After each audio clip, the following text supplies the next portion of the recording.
മതവിദ്വേഷം പരത്തിയെന്ന ഗുരുതര തെറ്റ് തെരഞ്ഞെടുപ്പ് പ്രചാരണത്തിൽ സംഭവിച്ചിട്ടുണ്ടെന്ന് തെരഞ്ഞെടുപ്പ് കമ്മീഷൻ കണ്ടെത്തി. അപ്പോൾ തെറ്റു ചെയ്തത് ആരാണെന്ന് കൃത്യമായി പറയണ്ടേ?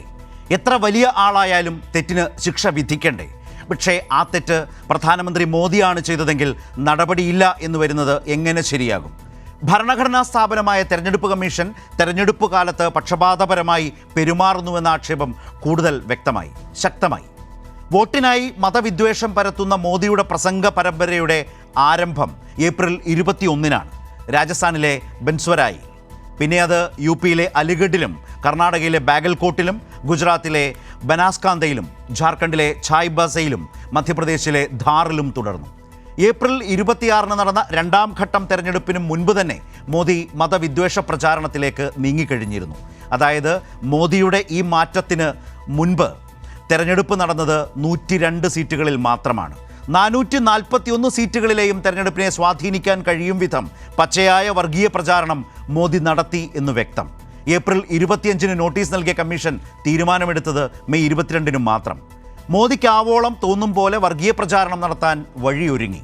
ഇതൊക്കെ തെറ്റാണെന്നും ആവർത്തിക്കരുതെന്നും BJPയോട് പറയുമ്പോൾ അതൊക്കെ ചെയ്ത ആളിനെതിരെ നടപടിയില്ലാത്തത് എന്തുകൊണ്ടാണ്?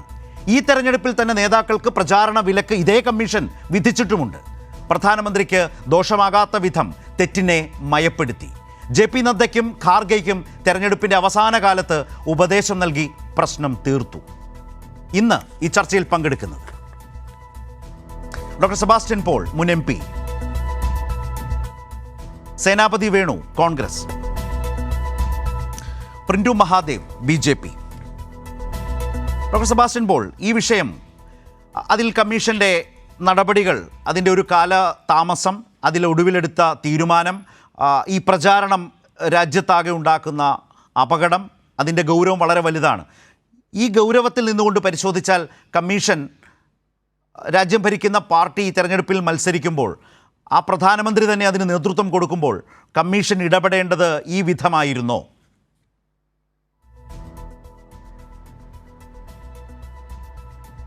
അല്ല, തീർച്ചയായും അല്ല എന്ന് പറയേണ്ടി വരും.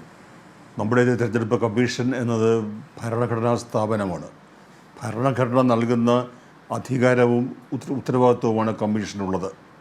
1951-52 ആദ്യത്തെ പൊതു തെരഞ്ഞെടുപ്പ് മുതൽ ഇങ്ങോട്ട് നമ്മുടെ ഇലക്ഷൻ കമ്മീഷനുകൾ വളരെ പ്രശംസനീയമായ വിശ്വസനീയമായ പ്രവർത്തനം കാഴ്ചവെച്ചിട്ടുണ്ട്.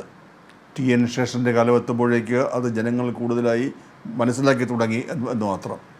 പക്ഷേ ഇപ്പോൾ സംഭവിച്ചിരിക്കുന്നത്, തിരഞ്ഞെടുപ്പ് കമ്മീഷണർമാരെ അങ്ങനെയാണ് നിയമിക്കുന്നത്.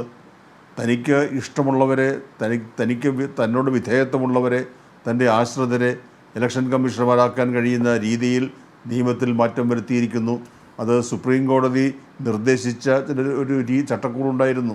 അതിൽ നിന്ന് വ്യത്യസ്തമായ ഒരു രീതിയിലേക്ക് കാര്യങ്ങൾ എത്തിച്ചിരിക്കുകയാണ്. അങ്ങനെയുള്ള കമ്മീഷണർമാരിൽ നിന്ന് ഇങ്ങനെയല്ലാതെ മറ്റൊരു പ്രതികരണം നമുക്ക് പ്രതീക്ഷിക്കാൻ കഴിയില്ല. വലിയ കുറ്റമാണ് ഇവർ ചെയ്തിരിക്കുന്നത്. അതിന് നേതൃത്വം നൽകുന്നത് ഈ പ്രധാനമന്ത്രിയാണ്. നമുക്ക് പല പ്രധാനമന്ത്രിമാരെയും കണ്ട് പരിചയമുണ്ട്, ജവഹർലാൽ നെഹ്റു മുതൽ ഇങ്ങോട്ട്. എന്തിന് BJPയുടെ തന്നെ പ്രധാനമന്ത്രി വാജ്പേയി, അദ്ദേഹം സംസാരിക്കുമ്പോഴൊക്കെ അദ്ദേഹത്തിൻ്റെ അതിൻ്റെതായ അന്തസ്സ്, കുലീനത, അതൊക്കെ എത്രയോ ശ്രദ്ധേയമായിരുന്നു. അതുപോലെ നമുക്ക് വിട്ട് ഇപ്പോൾ നരേന്ദ്രമോദിയുടെ കാലം വരുമ്പോൾ അദ്ദേഹത്തിൻ്റെ ഈ വേഷം കെട്ട് ഈ തലപ്പാവിലും മറ്റ് വേഷങ്ങളിലും മാത്രമല്ല വർത്തമാനത്തിലും വന്നിരിക്കുകയാണ്. ആരെക്കുറിച്ചും എന്തും പറയാം എന്ന അവസ്ഥ വന്നിരിക്കുന്നു. വളരെ മ്ലേച്ഛമായ ഭാഷ ഉപയോഗിക്കുന്ന ഒരു പ്രധാനമന്ത്രിയെ നമ്മൾ ഈ തെരഞ്ഞെടുപ്പിൽ കണ്ടു. നിയന്ത്രിക്കേണ്ടത് ആരാണ്? പ്രധാനമന്ത്രിയുടെ വാക്കുകൾ തെറ്റാണ് എന്ന് കമ്മീഷൻ, അല്ലെങ്കിൽ ആ വാക്കുകൾ ന്യായീകരിക്കത്തക്കതാണ് എന്ന് കമ്മീഷൻ പറഞ്ഞിട്ടില്ലല്ലോ. പക്ഷേ ശാസിക്കുന്നതിന്, പേരെടുത്ത് പറഞ്ഞ് ശാസിക്കുന്നതിന്, കമ്മീഷന് നൽകാൻ കഴിയുന്ന ശിക്ഷ നൽകുന്നതിന് കഴിയാത്ത നിസ്സഹായാവസ്ഥയിൽ നമ്മുടെ കമ്മീഷൻ എത്തിച്ചേർന്നുവെങ്കിൽ ലോകത്തിലെ ഏറ്റവും വലിയ രാജ്യത്തെ ഈ പൊതു തെരഞ്ഞെടുപ്പിൻ്റെ വിശ്വാസ്യത അത് നമ്മുടെ മുന്നിൽ മാത്രമല്ല ലോകസമക്ഷം ചോദ്യം ചെയ്യപ്പെടുന്ന അവസ്ഥ ഉണ്ടായിരിക്കുകയാണ്. ഇത് അദ്ദേഹം ഇപ്പോൾ സൂചിപ്പിച്ചതുപോലെ ഗുരുതരമായ തെറ്റാണ് എന്ന് കണ്ടുകൊണ്ട് തന്നെ ഒരു നിർദ്ദേശം കൊടുക്കുന്നു. പക്ഷേ ആ തെറ്റു ചെയ്ത ആളിനെ പേരെടുത്ത് പരാമർശിച്ച് ശാസിക്കാൻ പോലും കഴിയാത്തത് തെരഞ്ഞെടുപ്പ് കമ്മീഷൻ്റെ വിധേയത്വത്തിൻ്റെ പ്രശ്നമാണ് എന്ന് വരുന്നുണ്ട്. കാരണം അതിൻ്റെ ഈ സമീപകാലത്തെ രൂപീകരണം, അതുമായി ബന്ധപ്പെട്ട കാര്യങ്ങൾ അദ്ദേഹം പറഞ്ഞതൊക്കെ നമ്മുടെ പൊതുസമൂഹത്തിൽ ഉള്ള വിഷയങ്ങൾ തന്നെയാണ്. സുപ്രീം കോടതി മാർഗ്ഗനിർദ്ദേശങ്ങൾക്കൊക്കെ അപ്പുറത്തേക്ക് പോയിട്ട് ആ നിയമനത്തിലേക്ക് പോകുന്ന രീതിയൊക്കെയുണ്ട്. ഈ തെരഞ്ഞെടുപ്പ് കാലത്ത് തന്നെ അറിയാം, ചന്ദ്രശേഖർ റാവുവിന് പ്രചാരണ വിലക്ക് 2 ദിവസത്തേക്കോ മറ്റോ ഏർപ്പെടുത്തി. ശാസിക്കാം, ആ വിധത്തിൽ നടപടികളെടുക്കാം. ഇതൊന്നും ചെയ്യാതെ പെരുമാറുമ്പോൾ ഒരു തെറ്റ് സംഭവിച്ചു പക്ഷേ നടപടിയില്ല എന്ന് കമ്മീഷൻ തന്നെ പറയുമ്പോൾ അതിൻ്റെ ഒരു ഉത്തരവാദി എന്ന് പറയുന്നത് താങ്കളുടെ പാർട്ടി കൂടിയാണ്. താങ്കളുടെ പാർട്ടി രാജ്യം ഭരിക്കുന്നു. താങ്കളുടെ പാർട്ടി ഭരിക്കുന്ന ആ സർക്കാരിൻ്റെ പ്രധാനമന്ത്രിയാണ് ഇതിലെ ഈ തെറ്റിന് കാരണക്കാരൻ എന്ന് വരുന്നതാണ് ഈ കമ്മീഷൻ. ആ കമ്മീഷനെ അത്രമേൽ രാഷ്ട്രീയവൽക്കരിക്കുന്നു, നിങ്ങളുടെ ചൊൽപ്പടിയിൽ നിർത്തുന്നു എന്നുകൂടിയാണ് യഥാർത്ഥത്തിൽ വിമർശനപരമായി ഉയർന്നു വരുന്നൊരു തലം. ഇതുമായി ബന്ധപ്പെട്ട് എന്തു പറയുന്നു ശ്രീ സേനാപതി വേണു? ശരത്തെ, ഇപ്പം നമ്മളിപ്പോൾ എന്താ പറയുന്നത്? നമ്മൾ മനുഷ്യരല്ലേ. ഇപ്പം ഒരാൾ പറയുന്നത് എന്നെ ദൈവം അയച്ചതാണ് എന്ന് ഇന്ത്യയുടെ പ്രധാനമന്ത്രി സ്വയം പറയുകയാണ്. അപ്പോൾ ദൈവം അയച്ച ആള് ഇപ്പൊ എന്തൊക്കെയാ ചെയ്യുന്നതെന്ന് ഇപ്പം നമ്മൾ സാധാരണ മനുഷ്യർ ചർച്ച ചെയ്തിട്ട് വല്ല കാര്യമുണ്ടോ എന്ന് എന്നെ പോലെ ആളുകൾ സംശയിച്ചു പോവുകയാണ്. ഞാൻ അവതാര പുരുഷനാണെന്നാണ് അല്ലേ സേനാപതി വേണു? അതായത് എങ്ങനെ അവതാര പുരുഷനാണ്, ഇനിയും ചില കാര്യങ്ങളൊക്കെ ചെയ്തു തീർക്കാനാണ് ദൈവം എന്നെ ഇങ്ങോട്ട് അയച്ചതെന്നൊക്കെയാണ്. അതെ, അതല്ലേ പറഞ്ഞത്. ഈ ദൈവം അയച്ച ആളെ കുറിച്ച് നമ്മൾ സാധാ മനുഷ്യർ ചർച്ച ചെയ്യുന്നതിൽ അർത്ഥമുണ്ടോ എന്നുള്ളതാണ്. ഏതായാലും സെബാസ്റ്റ്യൻ പോൾ സാർ പറഞ്ഞ പോലെ നമ്മളൊരു ജനാധിപത്യ രാജ്യത്ത്, ഇപ്പോൾ വരെ ജനാധിപത്യ രാജ്യത്തായതുകൊണ്ട് നമുക്കിത് ചർച്ച ചെയ്തേ മതിയാകൂ എന്നുള്ളതാണ്. അദ്ദേഹം പറഞ്ഞ പോലെ ഇന്ത്യയുടെ ആദ്യത്തെ തെരഞ്ഞെടുപ്പ് കമ്മീഷണർ ശ്രീ സുകുമാർ സെൻ, അദ്ദേഹം ബംഗാളിയായിരുന്നു. 1951 അദ്ദേഹത്തെ തെരഞ്ഞെടുപ്പ് കമ്മീഷണറായി പണ്ഡിറ്റ് ജവഹർലാൽ നെഹ്റു ചുമതലപ്പെടുത്തുന്നത്. അദ്ദേഹത്തിന്റെ മുമ്പിൽ മറ്റ് പ്രീസിഡന്റുകളോ അല്ലെങ്കിൽ മുൻകാല പരിചയം, കാരണം അതിനു മുമ്പ് ഇന്ത്യയിൽ ഇലക്ഷൻ നടന്നിട്ടില്ല, എന്നിട്ടും എത്ര നിഷ്പക്ഷമായിട്ടാണ് അദ്ദേഹം ആ തെരഞ്ഞെടുപ്പ് ചുമതല പൂർത്തീകരിച്ച് കാരണം അന്ന് ഒരാൾക്കും നടന്ന തെരഞ്ഞെടുപ്പിനെ കുറിച്ച് ഹിന്ദു മഹാസഭ തെരഞ്ഞെടുപ്പ് രംഗത്തുണ്ടായിരുന്നു, കമ്മ്യൂണിസ്റ്റ് പാർട്ടികൾ തെരഞ്ഞെടുപ്പ് രംഗത്തുണ്ടായിരുന്നു, കോൺഗ്രസ് തെരഞ്ഞെടുപ്പ് രംഗത്തുണ്ടായിരുന്നു, മറ്റ് ചെറുതും വലുതുമായിട്ടുള്ള സംഘടനകളൊക്കെ തെരഞ്ഞെടുപ്പ് രംഗത്തുണ്ടായിരുന്നു. അവരാരും ആ കാലഘട്ടത്തിൽ നടന്ന തെരഞ്ഞെടുപ്പിനെ കുറിച്ചോ തെരഞ്ഞെടുപ്പിന്റെ രീതിയെക്കുറിച്ചോ ഒരാക്ഷേപവും ഉന്നയിച്ചില്ല. എന്ന് പറഞ്ഞാൽ 100% 101% നിഷ്പക്ഷമായിട്ടാണ് ശ്രീ സുകുമാർ സെൻ അന്ന് ആ തെരഞ്ഞെടുപ്പിന്റെ പ്രക്രിയ പൂർത്തീകരിച്ചത്. ഇപ്പോ കഴിഞ്ഞ ഒരു 2-3 കൊല്ലമായിട്ട് നമ്മൾ നാട്ടിൽ കണ്ടുവരുന്നത്, എവിടെയാണ് നമുക്ക് ഈ താളം തെറ്റിൽ തുടങ്ങിയത് എന്ന് ചോദിച്ചു കഴിഞ്ഞാൽ, ഇവിടെ സെബാസ്റ്റ്യൻ പോൾ സാർ പറഞ്ഞു, നമ്മുടെ അരുൺ ഗോയൽ എന്ന് പറയുന്ന ഒരു തെരഞ്ഞെടുപ്പ് കമ്മീഷണർ. ഈ അരുൺ ഗോയൽ IAS ഉദ്യോഗസ്ഥനാണ്, അഖിലേന്ത്യാ തലത്തിൽ സെക്രട്ടറി തലത്തിൽ പദവിയിൽ ആളാണ്. അദ്ദേഹം ഒരു സുപ്രഭാതത്തിൽ വൈകുന്നേരം 8 മണിക്ക് രാജിവെക്കുന്നു. നേരം വെളുത്ത് 10 മണിയായപ്പോഴേക്കും കാണുന്നത് അദ്ദേഹം തെരഞ്ഞെടുപ്പ് കമ്മീഷന്റെ അംഗമായി മാറി എന്നുള്ളതാണ്.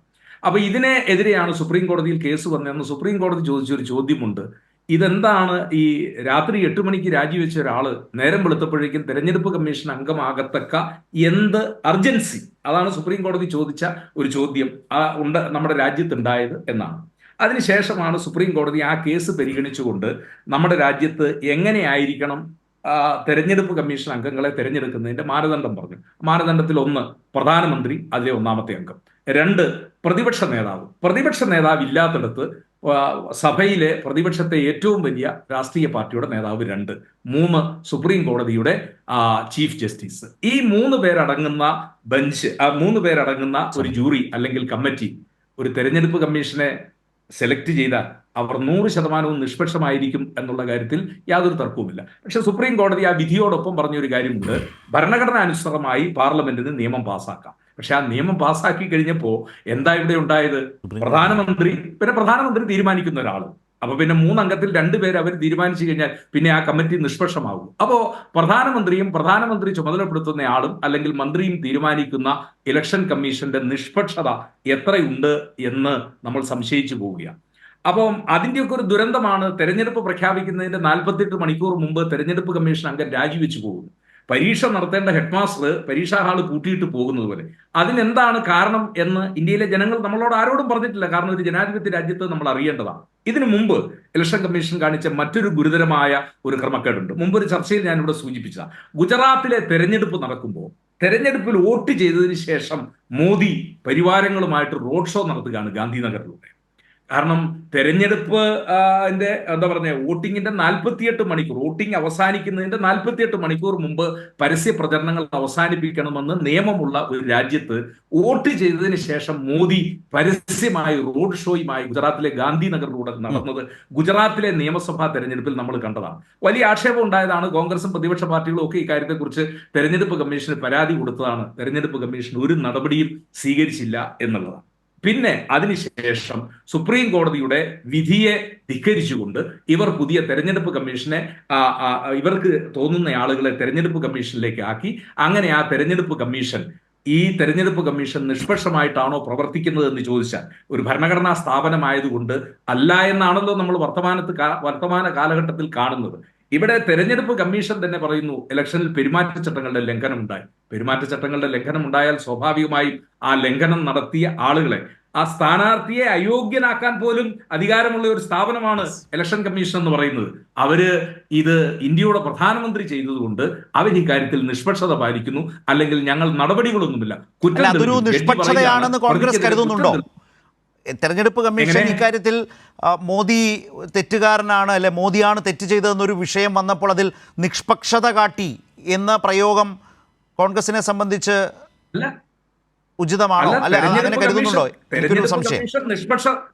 ഒരു മിനിറ്റ്. തെരഞ്ഞെടുപ്പ് കമ്മീഷൻ നിഷ്പക്ഷമായിരുന്നുവെങ്കിൽ മോദിയോട് പറയേണ്ടതാണ്, മോദി നിങ്ങൾ ഈ തെരഞ്ഞെടുപ്പിൽ ഇനി മത്സരിക്കാൻ യോഗ്യനല്ല, നിങ്ങളെ അയോഗ്യൻ വരെ ആക്കാൻ. അപ്പൊ താങ്കൾ പറഞ്ഞു വന്നപ്പോ തെരഞ്ഞെടുപ്പ് കമ്മീഷൻ നിഷ്പക്ഷത കാട്ടി ഈ വിഷയത്തിൽ എന്ന് പറയാനാകുമോ? അല്ല, നിഷ്പക്ഷത കാട്ടിയില്ല എന്നാണ് ഞാൻ പറഞ്ഞത്. സോറി, തെരഞ്ഞെടുപ്പ് കമ്മീഷൻ ഈ കാര്യത്തിൽ നിഷ്പക്ഷമായിട്ട് പ്രവർത്തിച്ചില്ല. കാരണം മോദി നടത്തിയിട്ടുള്ളത് വർഗീയ വിദ്വേഷ പ്രചരണമാണ് എന്ന് തെരഞ്ഞെടുപ്പ് കമ്മീഷന് ബോധ്യപ്പെട്ടിട്ടും തെരഞ്ഞെടുപ്പ് കമ്മീഷൻ പറയുന്നത് എന്താ? അദ്ദേഹത്തെ ശിക്ഷിക്കുന്നില്ല, നടപടിയൊന്നുമില്ല. അതാണ് ഞാൻ ആദ്യം പറഞ്ഞത്. ജഡ്ജി പറയുകയാണ് പ്രതി കുറ്റവാളിയാണെന്ന് കണ്ടെത്തി, പക്ഷെ നിങ്ങളെ ഞാൻ ശിക്ഷിക്കുന്നില്ല എന്ന് പറയുന്ന പോലെ ഇവിടെ പ്രധാനമന്ത്രി നടത്തിയിട്ടുള്ളത് വർഗീയ വിദ്വേഷമാണ്, തെരഞ്ഞെടുപ്പ് ചട്ടങ്ങളുടെ ലംഘനമാണ്, പെരുമാറ്റങ്ങളുടെ ലംഘനമാണ് എന്ന് 100% തെരഞ്ഞെടുപ്പ് കമ്മീഷന് ബോധ്യപ്പെട്ടിട്ടും എന്തുകൊണ്ട് പ്രധാനമന്ത്രിക്ക് മുമ്പിൽ ഈ തെരഞ്ഞെടുപ്പ് കമ്മീഷൻ സാഷ്ടാംഗം പ്രണമിച്ച് നിൽക്കുന്നു? എന്തുകൊണ്ട് നടപടി സ്വീകരിക്കുന്നില്ല? അതാണ് ഞാൻ ആദ്യം സൂചിപ്പിച്ചത്. ഇത് നിഷ്പക്ഷമായിട്ട് പ്രവർത്തിക്കേണ്ട ഒരു ഭരണഘടനാ സ്ഥാപനം, ആ ഭരണഘടനാ സ്ഥാപനത്തിന്റെ നിഷ്പക്ഷത അത് ചോദ്യം ചെയ്യുന്നു എന്ന് മാത്രമല്ല, ഇത് ചിലർക്ക് വേണ്ടിയൊക്കെ ബയസ്ഡായി ഇവർ പ്രവർത്തിക്കുന്നു എന്ന് ഇന്ത്യയിലെ ജനങ്ങൾ ചിന്തിക്കത്തക്ക ഒരു നിലയിലേക്ക് തെരഞ്ഞെടുപ്പ് കമ്മീഷൻ പോയിരിക്കുന്നു എന്ന ആ ദുരന്തമാണ് ജനാധിപത്യ ഭാരതം ഇന്ന് അനുഭവിക്കുന്നത് എന്ന് ആദ്യ ഫേസിൽ ചൂണ്ടിക്കാണിക്കാൻ. അതായത് പ്രിന്റു, വളരെ ഗുരുതരമായ വിമർശനം തെരഞ്ഞെടുപ്പ് കമ്മീഷന് നേരെ ഉയരുന്നു. അതിന് കാരണക്കാരായിട്ടുള്ളത് രാജ്യം ഭരിക്കുന്ന ആ മുന്നണി, NDA മുന്നണിയെ നയിക്കുന്ന BJP തന്നെയാണ് എന്നുള്ളതുമാണ്.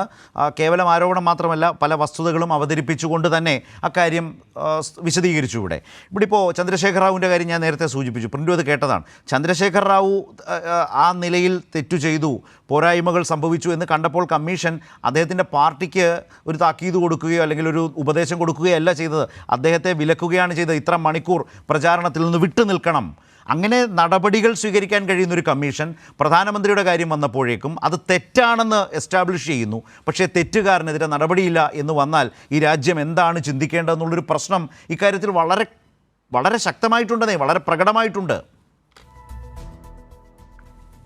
തീർച്ചയായും BJPയെ സംബന്ധിച്ചിടത്തോളം BJP ഒരു തെരഞ്ഞെടുപ്പ് കമ്മീഷനെയും നിയന്ത്രിക്കാൻ പോകുന്ന പാർട്ടിയോ പ്രസ്ഥാനവുമല്ല. കഴിഞ്ഞ 10 വർഷമായിട്ട് ഇന്ത്യ മഹാരാജ്യത്ത് വളരെ സ്വതന്ത്രമായിട്ടും നീതിയുക്തമായിട്ടുമാണ് നമ്മുടെ ഇലക്ഷൻ കമ്മീഷൻ സ്വാഭാവികമായിട്ട് അവരുടെ പ്രവർത്തനം നടത്തുന്നത്. നേരത്തെ സേനാപതി വേണു ഈ ഇലക്ഷൻ കമ്മീഷന്റെ തുടക്കവും ജവഹർലാലിന്റെ കഥകളുടെ ഒക്കെ നമ്മൾ കഥകളൊക്കെ പറയുന്നത് കേട്ടു. നമ്മൾ മനസ്സിലാക്കണം, ഇന്ത്യ മഹാരാജ്യത്ത് ആദ്യമായിട്ട് ഈ ഇലക്ഷൻ കമ്മീഷനെ രാഷ്ട്രീയ പ്രേരിതമായിട്ട് കോൺഗ്രസിന്റെ ബി ടീമാക്കി മാറ്റിയത് ഇന്ത്യൻ നാഷണൽ കോൺഗ്രസും അവരുടെ പരിവാരങ്ങളുമാണ്. നമ്മൾ മനസ്സിലായി, ഇന്ത്യയുടെ ചരിത്രത്തിൽ തന്നെ ഇലക്ഷൻ കമ്മീഷനിൽ നിന്ന് റിട്ടയർ ചെയ്ത ആളെ തെരഞ്ഞെടുപ്പിൽ മത്സരിപ്പിക്കുകയും അതോടൊപ്പം തന്നെ ലാൽകൃഷ്ണ അദ്വാനിക്ക് എതിരെ പോലും മുഖ്യ തെരഞ്ഞെടുപ്പ് കമ്മീഷനെ മത്സരിപ്പിച്ച പ്രസ്ഥാനമാണ് ഈ പറയുന്ന ഇന്ത്യൻ നാഷണൽ കോൺഗ്രസ്. BJP ന്യായാധിപന്മാരെ ആ പദവിയിൽ നിന്ന് വിരമിച്ചാലുടൻ സർക്കാരിൻ്റെ ഈ പറഞ്ഞതുപോലെ മത്സരിപ്പിച്ചും രാജ്യസഭയിലേക്ക് എത്തിച്ചും വിരമിച്ച ഉടൻ തന്നെ RSSലേക്ക് പോകാൻ വെമ്പൽ കൊണ്ട് നിൽക്കുന്നു എന്ന് പറയുന്ന ഒരു അന്തരീക്ഷത്തിലേക്ക് നിങ്ങളും കാര്യങ്ങളെ മാറ്റി തെരഞ്ഞെടുപ്പ് കമ്മീഷനെ അങ്ങനെ തന്നെ ആ മാതൃക നിങ്ങൾ പിൻപറ്റുന്നു എന്നല്ലേ പ്രിന്റു അതിനർത്ഥം? കോൺഗ്രസ് ചെയ്തൊരു തെറ്റിനെ കുറിച്ച് താങ്കൾ ചൂണ്ടിക്കാട്ടി BJP ഈ അനിയന്ത്രിതമായ ഒരു അമിതാധികാരത്തിന്റെ കാലത്ത് നിങ്ങൾ ആ വഴിക്ക് സഞ്ചരിക്കുന്നു എന്ന് പ്രിന്റു സ്വയം സമ്മതിക്കുകയാണ്. അമിതാധികാരത്തിൽ ഞാൻ പറയും കോൺഗ്രസിന്റെ പ്രതിനിധി വളരെയധികം കാര്യക്ഷമമായിട്ടും ഞങ്ങൾ യാതൊരുവിധ ഇടപെടലും നടത്തിയിട്ടില്ല എന്ന് പറഞ്ഞുകൊണ്ട് അദ്ദേഹം ന്യായീകരിക്കുന്നു അവരുടെ കാലഘട്ടത്തിലെ ഭരണത്തെ. അതുകൊണ്ടാണ് ഞാൻ അതിന് സൂചിപ്പിച്ചത്. LK അദ്വാനിക്കെതിരെ പോലും മുഖ്യ തെരഞ്ഞെടുപ്പ് കമ്മീഷനിൽ നിന്ന് റിട്ടയർ ചെയ്ത ആളെ മത്സരിപ്പിച്ച പ്രസ്ഥാനമാണ് കോൺഗ്രസ്. അപ്പൊ അതവിടെ നിൽക്കട്ടെ. BJPയെ സംബന്ധിച്ച് തെരഞ്ഞെടുപ്പ് കമ്മീഷന്റെ നടപടികൾ കൃത്യമായിട്ട് ഇന്ന് തെരഞ്ഞെടുപ്പ് കമ്മീഷൻ എടുത്ത കാര്യങ്ങൾ നിങ്ങൾ ഇപ്പോൾ നരേന്ദ്രമോദിയുടെ പ്രസംഗം മാത്രമാണ് പറയുന്നത്. സത്യത്തിൽ ജാതിയുടെയും മതത്തിന്റെയും വർഗത്തിന്റെയും ഭാഷയുടെയും പേരിൽ ഭിന്നിപ്പ് ആരംഭിച്ചത് ആരാണെന്ന് മനസ്സിലാക്കണം. ഏപ്രിൽ 12-ാം തീയതി ഈ തെരഞ്ഞെടുപ്പ് കമ്മീഷനുമായി ബന്ധപ്പെട്ട ആദ്യത്തെ കേസ് റിപ്പോർട്ട് ചെയ്തിട്ടുള്ളത് രാഹുൽ ഗാന്ധിയുടെ തമിഴ്നാട് പ്രസംഗവുമായി ബന്ധപ്പെട്ടാണ്. തമിഴ്നാട്ടിൽ പോയിട്ട് രാഹുൽ ഗാന്ധി നടത്തിയിട്ടുള്ളത് നരേന്ദ്രമോദി സർക്കാർ തമിഴ് ഭാഷയെ നശിപ്പിക്കാൻ ശ്രമിക്കുന്നു എന്നുള്ളൊരു വിദ്വേഷ പ്രസംഗം നടത്തുന്നു. ഏപ്രിൽ 18-ാം തീയതി അദ്ദേഹം നമ്മുടെ കോട്ടയത്ത് വന്നിട്ട് രാഹുൽ ഗാന്ധി നടത്തുന്നു ഒരു രാജ്യം ഒരു മതം ഒരു ഭരണഘടന, നമ്മുടെ ഭരണഘടന അവതാളത്തിലാകും എന്നുള്ള വിദ്വേഷ പ്രസംഗം നടത്തുന്നു. അതോടൊപ്പം തന്നെ ഏപ്രിൽ 18-ാം തീയതി തന്നെ രാഷ്ട്രീയ വിമർശനമാണെന്നേ. ഈ ഭരണകാലത്ത് പ്രിന്റു നോക്കൂ, ഈ ഭരണകാലത്ത് ഭരണഘടനയുടെ അടിസ്ഥാന മൂല്യങ്ങളിൽ നിന്ന് വ്യതിചലിച്ച് ഈ സർക്കാർ പോകുന്നതിൻ്റെ രാഷ്ട്രീയ വിമർശനം പ്രതിപക്ഷം ഉന്നയിച്ചിട്ടുണ്ട്. അതിൽ നിന്ന് ഈ കശ്മീരിൻ്റെ സ്വയംഭരണ പദവി പ്രത്യേക പദവി അടക്കം എടുത്തു കളഞ്ഞതുപോലുള്ള പ്രശ്നങ്ങൾ നിൽക്കുന്നു. അങ്ങനെ ഓരോരോ പ്രശ്നങ്ങൾ നിൽക്കുമ്പോൾ അത് ഭരണഘടനയ്ക്ക് വിരുദ്ധമാണെന്നൊരു രാഷ്ട്രീയ വിമർശനം രാജ്യത്തുള്ളപ്പോൾ അത് അവതരിപ്പിക്കുകയാണ്. അതുപോലെയാണോ രാജ്യത്തെ ഒരു പ്രബല ന്യൂനപക്ഷ വിഭാഗത്തെ അവർ കുഞ്ഞുങ്ങളെ പെറ്റുപെരുക്കുന്നവരാണ്, അവർക്ക് ഈ സ്വത്തുക്കൾ ഹിന്ദുക്കളുടെ സ്വത്തുക്കൾ മുഴുവൻ കൊടുക്കാനാണ് കോൺഗ്രസ് നിൽക്കുന്നത്, കോൺഗ്രസ് അതിനെ ആ രൂപത്തിൽ റിലേറ്റ് ചെയ്ത് പ്രധാനമന്ത്രി പ്രസംഗിക്കുന്നതും രാഷ്ട്രീയ വിമർശനവും എങ്ങനെയാണ് ഒന്നാവുന്നത്? അങ്ങനെയല്ല. അതുകൊണ്ടാണല്ലോ നിങ്ങൾ കോൺഗ്രസ്സുകാർക്ക് ജാതിയുടെയും മതത്തിന്റെയും അല്ലെങ്കിൽ വർഗത്തിന്റെയും വർണ്ണത്തിന്റെയും പേര് പറഞ്ഞുകൊണ്ട് ഈ രാജ്യത്തിലെ ജനങ്ങളെ ഭിന്നിപ്പിക്കുന്നത് നിങ്ങൾക്ക് പ്രശ്നമല്ല. മോദി പ്രസംഗിച്ച പോലെ ഒരു പ്രസംഗം പ്രതിപക്ഷത്തെ ഒരു നേതാവിന്റെ ഭാഗത്ത് നിന്ന് പ്രിന്റിന് കാട്ടിത്തരാമോ ഈ ചർച്ചയിൽ? അങ്ങനെയാണെങ്കിൽ സേനാപതിയോട് നമുക്ക് സമാധാനം ചോദിക്കാം. ഞാൻ ചോദിക്കട്ടെ, ഭരണഘടന പ്രതിസന്ധിയിലാണെന്ന് പറഞ്ഞുകൊണ്ട് ഈ രാജ്യത്തിന്റെ ഇവിടെ ആശങ്ക ജനിപ്പിക്കുന്നത് ആണ്. ഈ രാജ്യത്ത് മോദി സർക്കാർ നേരിട്ട ഏറ്റവും വലിയ രാഷ്ട്രീയ വിമർശനം അതാണെന്നേ. ഈ ഭരണഘടന തന്നെ RSSന്റെ ഒരു 100-ാം വാർഷികത്തിലേക്ക് നിങ്ങൾ 400-ന് മുകളിൽ പോയാൽ നിങ്ങളുടെ ലക്ഷ്യം അതാണ് എന്ന് പറയുന്ന നിലയിൽ ഒരു സർക്കാർ രാജ്യത്തുണ്ടാകരുതെന്ന് പറയുന്നത് രാഷ്ട്രീയ വിശദീകരണമാണ്. അതേതെങ്കിലും മതത്തിനെതിരല്ല. വിശദീകരണമാകുക സാർ. അങ്ങനെയാണെങ്കിൽ 10 വർഷമായിട്ട് കേവല ഭൂരിപക്ഷത്തോടു കൂടി തന്നെയല്ലേ നരേന്ദ്രമോദി സർക്കാർ സർക്കാരിന്റെ ഭരണപരമായ ചെയ്തികളിൽ നിന്നാണ് ഇങ്ങനൊരു ആശങ്ക രാജ്യത്ത് ഉടലെടുത്തത്. പോലെയുള്ള മാനവികമായിട്ടുള്ള ലോകത്തിന്റെ മൂല്യങ്ങൾ ഉയർത്തിപ്പിടിക്കുന്ന ഇന്ത്യൻ ഭരണഘടന തിരുത്തിക്കൊണ്ട് ഈ രാജ്യം അപകടത്തിലാണെന്ന് പറയുന്ന രീതിയിലേക്ക് ഇവിടെ കുപ്രചരണം നടത്തിയത് കോൺഗ്രസ്സുകാരാണ്. ഇവിടെ ദളിതനായതിന്റെ പേരിലാണ് എന്നെ രാമക്ഷേത്രത്തിലേക്ക് വിളിക്കില്ല എന്ന് പറഞ്ഞത് മല്ലികാർജ്ജുന ഖാർഗെയാണ്. തമിഴ്നാട്ടിൽ പോയിട്ട് ഈ തമിഴ് ഭാഷയെയും സംസ്കാരത്തെയും നശിപ്പിക്കാൻ വേണ്ടി BJP ശ്രമിക്കുന്നു, നരേന്ദ്രമോദി ശ്രമിക്കുന്നു എന്ന് വിദ്വേഷ പ്രസംഗം നടത്തുന്നത് ഇപ്പുറത്താണ്. സ്വാഭാവികമായിട്ട് നരേന്ദ്രമോദി തമിഴ്നാട്ടിൽ വളരെ ശക്തമായിട്ടുള്ള ഹിന്ദി വികാര സമരങ്ങൾ നടന്നിട്ടുണ്ട്. അത് വിദ്വേഷത്തിൻ്റെതല്ല, ഒരു നാടിന്റെ സമരത്തിൻ്റെതായിട്ടുള്ള രൂപമാണ്. പക്ഷെ അതല്ല ഈ രാജ്യത്തിന്റെ മതേതര ഘടനയാകെ തകർക്കും വിധം മുസ്ലിം സമുദായത്തെ പേരെടുത്തു പറഞ്ഞ് ഏറ്റവും ഹീനമായ നിലയിൽ അവരെ നുഴഞ്ഞുകയറ്റക്കാരായും അതുപോലെ തന്നെ അവരെ ഏറ്റവും അധികം ആക്ഷേപിക്കും. ഇത് BJP നേതാക്കൾ ചെയ്താൽ അങ്ങനെ BJPക്ക് പറഞ്ഞു നിൽക്കാം. പ്രിന്റു ഇത് ചെയ്തത് രാജ്യത്തിന്റെ പ്രധാനമന്ത്രിയാണെന്നേ. അതാണ് ഇതിലെ പ്രശ്നം. അത് തെരഞ്ഞെടുപ്പ് കമ്മീഷൻ കണ്ടെത്തിയല്ലോ. എവിടെ നടപടി? പറഞ്ഞ വാക്കുകളെയും വരികളെയും ഇഴകീറിക്കൊണ്ട് അതിൽ നിന്നൊരു പരാമർശം എടുത്തുകൊണ്ട് നരേന്ദ്രമോദി വലിയൊരു പരാമർശം ഏത് തെരഞ്ഞെടുപ്പ് കാലത്താണ് പ്രിന്റു സംസാരിക്കുന്നത്? ഞാൻ സ്ഥലം വെച്ച് പറഞ്ഞല്ലോ. ഏപ്രിൽ 21-ന് രാജസ്ഥാനിൽ, അത് കഴിഞ്ഞ് UPയിലെ അലിഗഡിൽ, കർണാടകയിലെ ബാഗൽകോട്ടിൽ, ഗുജറാത്തിലെ ബാനസ്കാന്തയിൽ, ജാർഖണ്ഡിൽ, മധ്യപ്രദേശിൽ എന്ന് പറഞ്ഞാൽ 441 ലോക്സഭാ സീറ്റുകളിലെ തെരഞ്ഞെടുപ്പിനെ സ്വാധീനിക്കാൻ കഴിയും വിധം തീവ്ര പച്ചയായ വർഗീയത, അത് പ്രധാനമന്ത്രിയാണ് പറഞ്ഞത്. അദ്ദേഹം ഇന്ത്യയുടെ പ്രധാനമന്ത്രി പറഞ്ഞ ആലങ്കാരിക ഭാഷയോ കഴിഞ്ഞാൽ കോൺഗ്രസുകാർ ഉയർത്തിക്കൊണ്ടുവന്ന ഒരു വിഷയത്തെയാണ് അദ്ദേഹം അഡ്രസ് ചെയ്യുന്നത്.